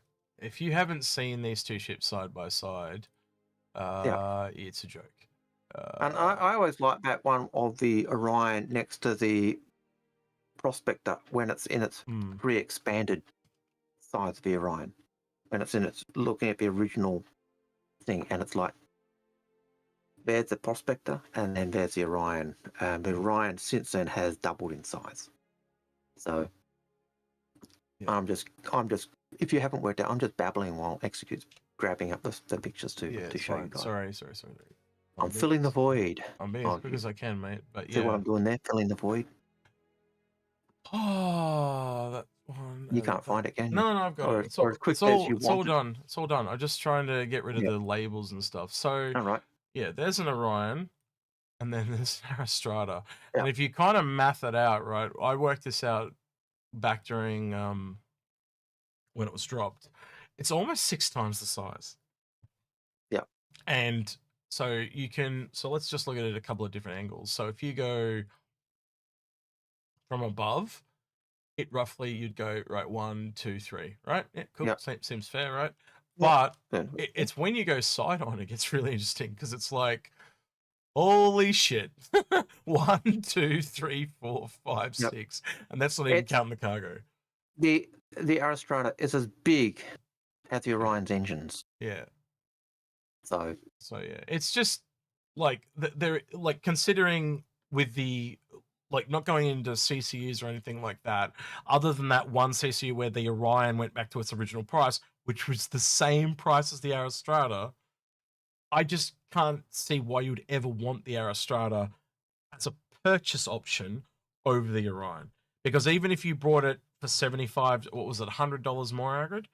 No, $75 more. Even if you paid the full price, you can take that and earn down to the Aristrata. I just can't see. And the only excuse we ever hear is, you can't crew this with. This is 5 to 8.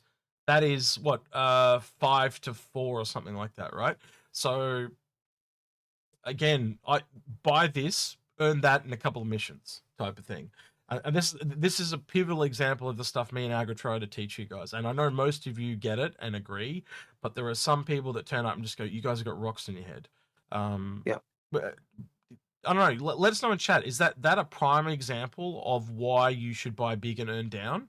Or and that was the other thing. We did a poll on this, Algared. See if we can open this. I did a poll, and it just baffled me when I did this. I'm like, okay, so where is it? View your channel, and then we go to the community tab, and I did this poll, and it blew my mind. One of these two ships costs 11.54% more than the other. Which one would you choose? And that's literally the Aristrata and the Orion. And more people wanted the Aristrata.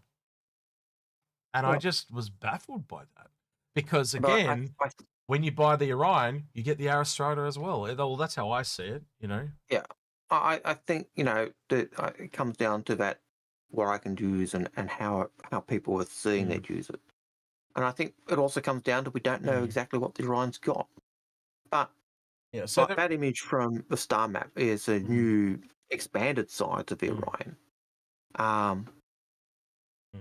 And the Orion, when it was originally Yeah. released, was half that size. So I'm just going to pick one person out here because of the comments he said. So I'm picking out Cobra Delta from chat here. He says because you can't land the Orion planet side. But that's not what we're talking about. We're talking from a value proposition. You take the Orion, and in a very short period of time, very short number of missions, and even if you struggle and do it on your own, the astronomical amount of money that you make, you would be able to buy an Aristrata fairly quickly. Way quicker than you could physically earn real world money to buy it, right? And that's always been our point. You can take the much more expensive ship or the capital ship that earns money at a much higher rate, and with that Orion, there literally was a period of time, and I need to go back to where it was, and I've lost it. Here, there was a period of time where they were the same price, right? And so when you look at that, you buy the bigger one and very quickly earn down to the smaller. Well, there was a time when the Orion was even cheaper than. Yeah, I got mine for this three. product. I got mine for $325. That's $10 more than the mole. Can you imagine had we bought a CCU to that at that price way back then, and then Warbond CCU to that? Mm-hmm. That's literally banner management territory. Yeah. So yeah, it is. But, it was just basically the same price. Take the gameplay out of it, right? Because this is the part. Like this is a head versus heart argument again. So I just want to see if Cobra gets what I'm talking about, and I don't want to feel like I'm picking on you, Cobra. I just want you to see if you understand what I'm trying to say here. So I'm talking from pure value. Take the gameplay out of it, right?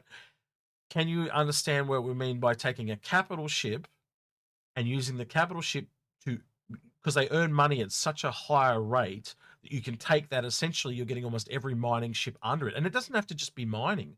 You could go use this to earn a reclaimer. You could use this to earn an Apollo, whatever you want. By having a bigger ship, you're getting money at a much higher rate. And yes, I do freely admit if you're going in solo, you would have to switch between the seats and struggle, but it is physically possible, right? And then as soon as you have one or two other people to help you, it becomes easier and easier, but it's going to be far quicker by the way this game is designed to do stuff in a group and get those smaller ships.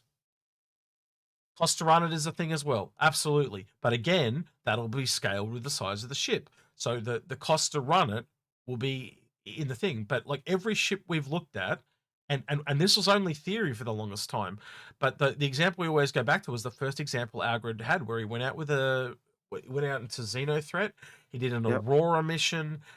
He did the same mission again in a Retaliator, and roughly it worked out to be 6 times as much the money he was earning in a Retaliator over a default Aurora. Now that's from a small to a large. We can only imagine. That blew my mind. Yeah, I've got to be honest. That just staggered me. The amount I made on the Reclaimer versus the Aurora. Yeah. Well, the only and then you taking that to a capital, how many much more times does that magnify? Does it go to 10 times the Aurora? We don't know yet, right? Again, it's only ever been theory, but if you look at every game under the sun, like even every MMO, let's just take World of Warcraft, if you take a level 60 character and take them back to a level 20 zone, they smash everything, right? That's the kind of power mentality. Now, they're all going out to the same place in this game, right? To the same places. So therefore, this ship is going to have to be able to do more at more volume, therefore make more money. And all the things that you've listed, like cost more to run, but it all comes around. It costs a lot less to run if you've only got one person in it, for example. It will cost the same amount in fuel and all that type of thing. No matter which way metric you look at it, every possible number we've run on this, the capitals just come out on top from a value proposition. And I think it comes down to, like, if you're looking at buying in game, buy a small one and work up. But if you're looking at the money you're investing with cash, I think that's where the difference is, because buying an Orion with the cash that's available now is significantly cheaper than what's going to be in game. That's the thing that. I've got to cut you off before I forget this. That's the only valid reason we've ever heard is what Luna Murray just said right there. Progression is part of the game. Absolutely. Yeah. If you want the grind, go nuts. And Yeah. again, this is not us telling you what to do. I want to really point that out, right? This is a head versus heart argument, right? So as in what we talked about there being the rules, as in the stats, the head part of this, that is the best value. Does your heart tell you to get the Arrow Strata? Go get the Arrow Strata. We're not going to stop you. We're not going to argue with you on that. But pure facts is that is better value than that. There is no way around that. And the other thing I'll say is a lot of people ask us, I want to get this ship. This is where I want to get. I'm spending this money. How can I get there? And you go, well, do you want the ship now or do you want to earn it in game? And most people are saying, I want it now. And so, but I've got all these ships, but I want to get that, but I can't get there. And we say, well, yes, you can. You melt this, and this, and you've actually got that. It goes the other way too, Algared, right? Is the time to earn in game, right? So let's look at it from to go the other way to the opposite of what people have been saying in chat, right? If you've got the Arrow Strata, the time to get this will take a long time, but the reason for that is this is built for more people. So as soon as you get to like 10 people, that's a small org. So they would want 10 people to grind this thing out. They only want 5 people to grind that out. So this is going to take way longer to grind out than that is. Right? It's the same thing. That they've literally mentioned this multiple times. The cost of capital ships are going to go up by 10 times. The example Chris gave to me was Aurora will stay the same, a Constellation will be about 5 times, and an Idris will be about 10 times. And you can extrapolate that up because that's how many people are going to be earning these things. Right? So as soon as you have a ship and it needs more people on it, it's going to take longer to grind out. It's just that simple. Yeah, the example I heard from Chris was basically an Aurora would be like a sedan. Another ship would be like a ship, and a Idris would be like a super carrier in terms of cost. Yeah. So one's like an F-16 in cost, one's like a super carrier in cost, and one's like a car sedan in cost. That's how the price will scale in game. We don't say this the to real be. world price doesn't scale as much. We don't say this to be arrogant, though, do we, Algared? We are literally saying this because the math is really plain and simple, and it's straightforward when you take your heart out of it, and it is going to be better value in the long run. It just really is. There's no way around it. I haven't paid attention to that rule. I buy what I want because I want it. That example is almost 10 years old, Asmund, but the thing is, it's still correct. It hasn't changed, right? And we haven't heard any new information on it. And generally, when they haven't informed us on any new information, it is still correct. There's very rarely when we get updated, has it changed very drastically on anything they've ever said. And we can go back to multiple examples where it has very rarely changed. Yeah, and we still see it working though. You look at the value of the ships that are available in game. They're still often, you can still see it being valid. But I don't get the comment you've made there, Asmund, of earn down doesn't really exist anymore. I don't get that because the game's not out enough to prove that negatively. I don't agree with that comment. Yeah. But I do find that the main thing. Sorry. Luna Mario said, "What math?" Well, the math is you literally look at look at a vulture compared to a reclaimer. Just looking at the one metric of cargo, right? You literally need 16 vultures to equal 1 reclaimer. Yet the math is it's 2.5 times the cost of a vulture to get to a reclaimer. That's the type of math we're talking about. They're the numbers. The money does not add up. Same thing with the Arrow Strata was essentially at the same price as this thing. Why would you get this when it's 6 times larger? Like it's the same thing with we had someone arguing with us about a prospector. You'd be better to get to 5 prospectors than 1 Orion. One of those boxes on this Orion was bigger than a prospector. There is just no way in volume. I can remember someone had, when that argument was going around and people were arguing that on Spectrum, someone had posted a picture of the old Orion. Yeah, I've got it somewhere if you want me to pull it up. But it was the point stands. minuscule. The point stands though. We've got so used to looking at these ships as JPEGs. It's not until you start to put them next to each other like this can you start to realize the sheer volume required, right? So if you actually look at this as in a volume of the materials you are gathering and selling, right? Just on that math alone, this ship can't keep up with this one. And again, literally, this is 5 to 8. The max on that is 5. Why would I want 5 on that when I can have 5 on this? But I think the key, the one I come down to is Yeah. it's often when people come to us and say, "Hey, I'm trying to work my feeder," and this is just even just friends talking. I'm trying to get this ship. I can't get this Yep. ship, and you say, "Well, what have you got?" You know, I can't afford that ship, but I really want that ship. And you look at their fleet of the things they've got, and you say, "Well, you can afford it. You've just got to get rid of these ones, and these ones are doubling up on the purpose." And So Luna it Mo, really is that type of thing. Anyway, the I'm going ma- to say we need to move on. no, because people have got grievances. So the math brings everything into account, right? And the I've got my train of thought now because I had it. You talked, I lost it. But the point we're getting at is this is sound. We've gone over this so many times. We've had so many people argue with this. The gameplay, it was something to do with gameplay, and I've just forgot what I was going to say. But yeah, the math all adds up, and I guess we'll just move on because I forgot what I was going to say. It'll come back to me later. But Yeah. the Uh, yeah, yeah I think we need to move on. Like, it's clearly a disagreement in attitude or approach. That's fine. yeah, it's I can't remember Um, what it was on. It was about yeah, it'll come back to me later. Don't worry about it. If it Anyway, comes back Feathers to me, has a I'll bring it question. up. What are some of the modules you'd like to see on any modular ship but hasn't been announced yet? Sorry, say that again, please. So, what are some modules that you'd like to see on any modular ship that hasn't been announced yet? Now, I'm not sure whether Feathers is asking the unannounced modules for a ship that hasn't been announced yet, or for the modular ship, No, he's or talking about modules. modular ship that hasn't been announced and what modules we'd like to see on it.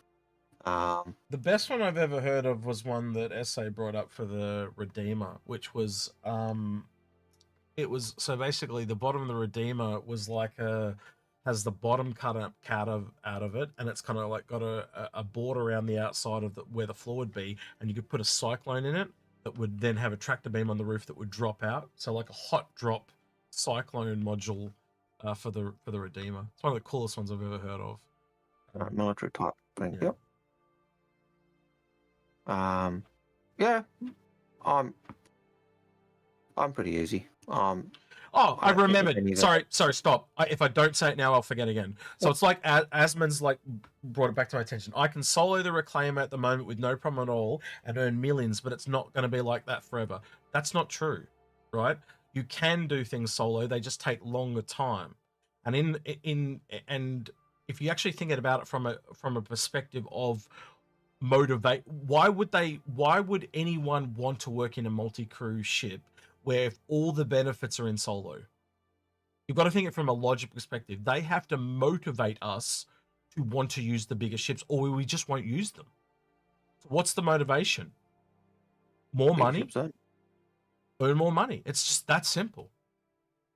If you earn more money, then you will be motivated to use the bigger ships. Why would I want to go through the hassle of having to work with more people? It's like going back to what I wrote right at one of the very first questions someone brought up, and I said that there was fellow content creators talking about how solo ships are higher skill cap, and I said I don't agree with that. Right? It's the same thing. It has to be higher skill cap. It has to be harder to get people together. And what's the payoff for that? You get more money. You need an incentive. I think Astro Gumby's actually got it pretty tight. He says, I'll just go back and read it. He says, it's stupid to think that large ships won't make more money at a faster rate. Yeah. Yeah, you might need more crew, but you'll make more money at a faster rate. Just because they're geared to that. I think it will become harder to run bigger ships solo. Yeah. But again, you can mitigate that. We were talking about earlier today, high security space, low security space. And again, even if you're like, this is the one thing that people look at. They look at it so black and white, a massive ship with one person or a massive ship and it's full. What about with less crew members? No one ever talks about that. So why can't we just say have it's 5 to 8 in the Orion? Why can't we run it with 3? You know, and know, there's so much math in there to work out. We just can't answer all these questions yet. But I can tell you, based on previous games and the simple logic, and the simple logic is incentive. There has to be an incentive to do it, or no one will. Again, you need to like when Algared and I do this, you've got to take yourself out of the equation because there's a certain level of hopium and copium, and it comes up every time, doesn't it, Algared? I will do it, you will do it, and someone else has got to be there to pull you back. And that's why we do this shit in groups, because otherwise you fall down these trap holes. Anyway, I can tell Algared wants to move on. He's got that stoic look on his face. He's like, shut up. I do. Yeah, I do. I did see a question in chat, but didn't make our question. But I'm going to pull it out. I can't remember who said it, but because it scrolled up a while ago. But it was, is the I've just forgotten the name of the new RSI ship. Aristrata? No, not the Aristrata. Is the Zeus, sorry. Right. Is the Zeus the new Aurora? And the answer is no. So the Zeus is a Mark II Zeus. It's a new model Zeus. We know that the Lord team stuffed up the versions, because in one of the Lord documents for ArcCorp, the ArcCorp execs who started the company were using a Zeus Mark IV, and the Lord team missed that. The original Zeus comes out about 100 years after the jump points or after the quantum drives are developed. The Aurora comes out shortly before the about 30 years before ArcCorp company is created, and as a result of that, when they were retro-conning the law for ArcCorp, they've actually changed it so that the ArcCorp founders use their lonely Aurora to found their company, and so the Aurora is a second. It comes after the Zeus. It's a second ship, built basically so that every person can have a ship and go into space. So the Zeus is first. The Aurora is basically second, at least in the history that we know of. Lord Linus on Twitch. First time we've had a sound issue or asked to turn the volume up in a long time. I'm gonna say no, because I've got it all set up to work. Is anyone else having sound issues? Let us know. Is it too quiet for you guys? So yeah. Sounds great to me. But yeah, I got no issues on my end, and we haven't had any complaints of sound. So maybe just turn this up a bit, Linus. Yeah, sound is fine. Sounds good. Yep. So yeah. Yep. Must be on your end. Sorry, Lord Linus. So yeah. So Indian Feather. What ships are you looking forward to? There's a lot of ships coming this year. Just what, 6? We almost got one a month. Yep. Already on, and they said more than. I'm always happy when I see ships come. I think I started to mention it earlier when we were talking ships. I'm looking forward to the BMM. I'm looking forward to hulls. I'm looking forward to the. It's even ships we don't like, because we like the variety. You know. Yeah. That's probably why me and Algared talk about ships so much. You know, because we like talking ship. Yeah. That's that name he's dropping there is a name we've been playing with. About. Because at the moment we call this live streams info. What do we call them, Algared? Info line. I don't know. We're actually thinking about talking. Info chat or naming this live stream talking ship. Yeah, talking ship. That's the name we're running with at the moment. So Algared now talking ship. Yeah. So Algared now. Algared and X, it's fine. Let it. Yeah, he's talking with himself. That makes a lot of sense, actually. But yeah, let us know. Yeah, let us know. Do you like that as a name, talking ship? We might change it to this segment to talking ship. Yeah. No. Well, it's a play on words. So instead of call it talking ships, it's talking ship, like as in talking shit, right? That's why I call it talking ship. Talking ship. Yeah. Yeah, it's like ship talking. So it's a play. It's mixing a couple of different words together. So yeah. Yeah. Playing on a certain word that's normally naughty. Very, very Aussie lingo to talk that way. So yeah. Voodoo Child has a statement.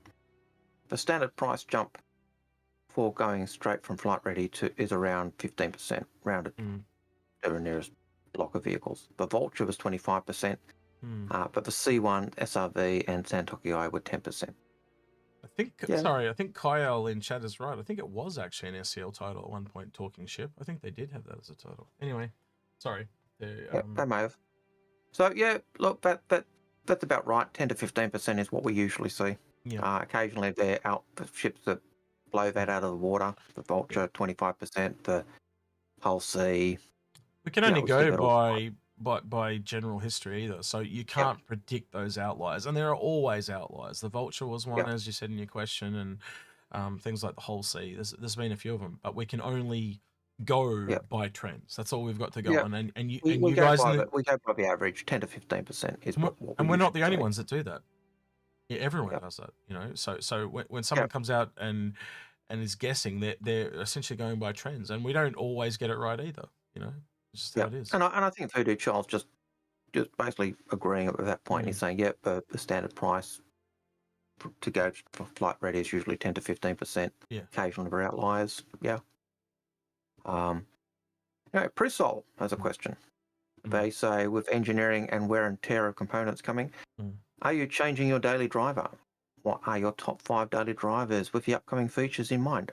You know what, X? Might be time for another episode. Yeah, we did one last year, didn't we? We did the top ships for 319 or something like that, or 318. So and Luna Mario knows full well what happens when you put a question like that. That's going to become an episode. Yeah. So yeah. But and we've got a few new new ones to add in there. Obviously, we've got the Zeus coming down the pipe now, and the Spirit series as well. So yeah, it'd be interesting to see. Yeah, so that I think is one that needs a bit more time for us to think about, but also it is a perfect episode. Again, it's the type of one of those episodes you could redo every 12 months. It's essentially why we redo the ship tier list episode every 12 months. Yeah, because it's the only time we can get all of us together, and it's almost inevitably every time we do it, one person misses out. It's been Paul. I think Paul missed out last year. But if we can get everyone together, it's the only time now we get all the Inforunners together, and it's just a bit of fun. Indeed. And I always look forward to it, because half the episode is us just catching up, and the other half is actually us recording the episode. Yeah. You don't see the hour or so beforehand if it's all just talking shit. Yeah, just all catching up and you know, bit of work stuff and. Yeah, and then there's usually a half hour or so not on the video where we're arguing saying rubbish, but not funny. Oh yeah, well I remember that year. I don't know. I think too, and the Hercules series, like Sear and Paul were arguing with me tooth and nail, and I just would not let it go. And I think in hindsight they would. Well, I haven't talked to Sear, but I've talked to Paul, and he kind of now agrees. He sees my point now, as in time's gone on. I tried to sit the middle of the road and say, hey, you were trying to sit on the fence. I was trying to be the sensible one. But I had enough foresight to know that I didn't think they were correct, and I said it at the time. I said it's only going to take one ship to come out that does what it does, and it'll totally change. And it changes it from being an awesome ship to just a vehicle transport. And literally 9 months later, the Liberator dropped, and it totally changed everything with that ship. And it'll happen again with the Liberator, and it'll happen again with it'll happen again and again. We'll see it more and more as time goes on. So it's good though, because you know, that might be an instance where I was right, but I bet you there's 100 more where I was wrong. You know, so that's why we do these differing opinions, and that's why I like those tier list episodes, because you'll get someone. I think I remember the one last year with Badges, and he was like, everyone else is like 5 or 6 on some ship, and he's like 1. and that's everyone's prerogative. And then the reason is why, you know, and it's just showing our flavors as our choices as well, and what we like and what we dislike, and so I'll go back to that question that Prisol had, and Luna Murray, you'll know what type of episode I'm going to call it. It's a low-hanging fruit. Yeah. Because it's one we can do all the time. Yeah. So yes, we will do that episode. We'll put it into the bank. Chuck it in. We could make it, you know, again, a regular Australian summer, or you know, end of year type episode. I'll post it into our individual. Yeah. into the chat private chat. ourselves so that Yep, yep. not because I'm trying to ping you, but because it'll be easier to find. Yep. At least I expect it'll be easier to find. I'll go back to the questions so I can find them, and we've got 2 to go. So Joshua Raffensperger says, "Thank you for answering my questions. Sorry, the question went through twice. That's okay. Happens. That's okay. We don't mind. If we pick them up, we usually ignore them. The second one. Sometimes we don't get it until we've read it. We've got to learn Which means we've got one question. Benjamin Hanna says, "Where do you think the price of a Polaris will end up on once it is flight ready?" Well, we've often said the usual price range haven't we? is 10 to 15%. It ships up near that range. We've seen them drop $100, $50 to $100. So, knowing it's a combat ship, it's one of the first kind of big combat ships. The hangar, the flavor of the month, I would be really. So yeah, well, I'm just looking at Lemming here because Lemming's one of our mods, and I value his opinion. He said 900 to 950 for the Polaris, easy. He reckons. Yep. I could totally see that, but I think it would say it. I think I'll safely say $50 minimum. Yep. But I could totally see it going. What's the price of it at the moment? It's $750. So $750. So one of the reasons minimum price I would say 75. I was hoping it would go to 850 because then I could go from a Polaris to an 890 just to a Pioneer. That was my dream. If we ever get to see that, but yeah, that'll be down the road. But they're suggesting ship for brains. Yeah, as the title for our ship for brains. Actually, that's not actually a bad. I don't mind that. Ship for brains. Ship for brains. It's almost. I think it's got that connotation of we can if we ship for brains we can say Luna Murray you've got ship for brains. I'll only agree to it though. I agreed if I can take a photo of you from side on. And then it's just got like all these ships or like a giant ship coming out of your brain. Yeah. What do you reckon? Ship for brains. Yeah. Oh, all right. I'll groan at that. Yeah. All right. So we're going 40 minutes longer than usual. So that's all scheduled time. So that's kind of going to be a wrap for me and Algared. That's going to be a wrap. We're pretty knackered. And as those who are watching, if we're still alive in 2 hours, Oh, we've lost him. He'll be back in a sec. I am going to look for someone to raid on Twitch though, real quick, while we wait for Algared to come back. Yeah, we're scheduled to work with not Paul with Space. Yeah, so Space. But I don't know about you, but I'm pretty burned out. Yeah, and it's literally get the coffee exactly. How about we raid Loken? We haven't seen Loken for a while. Yes. Wait, no. The Astropub is doing a pub-a-thon. Yes, we never get to raid Paul anymore. So no, we never get to raid Paul. We'll raid Paul. Ask Paul. Yeah, about that law question. Ask Paul why Kruger don't need to build their P-52s on RSI's main workshop. Yeah. I don't know. Ask Paul that question. Definitely. All right, with that then, Twitch say goodbye to YouTube. Bye, YouTube. Say goodbye to Twitch. Bye, Twitch. Oof, and they're gone. Oof. And Sazor, we're about to leave. Yep. With that, if you are on YouTube, don't forget to like, subscribe, and ring that notification bell. And thank you to all the people that went the extra mile on the end of the video in the credits. With that then, he's been Algared. He's been Execute, and we're out of here. Take care. See you, citizens.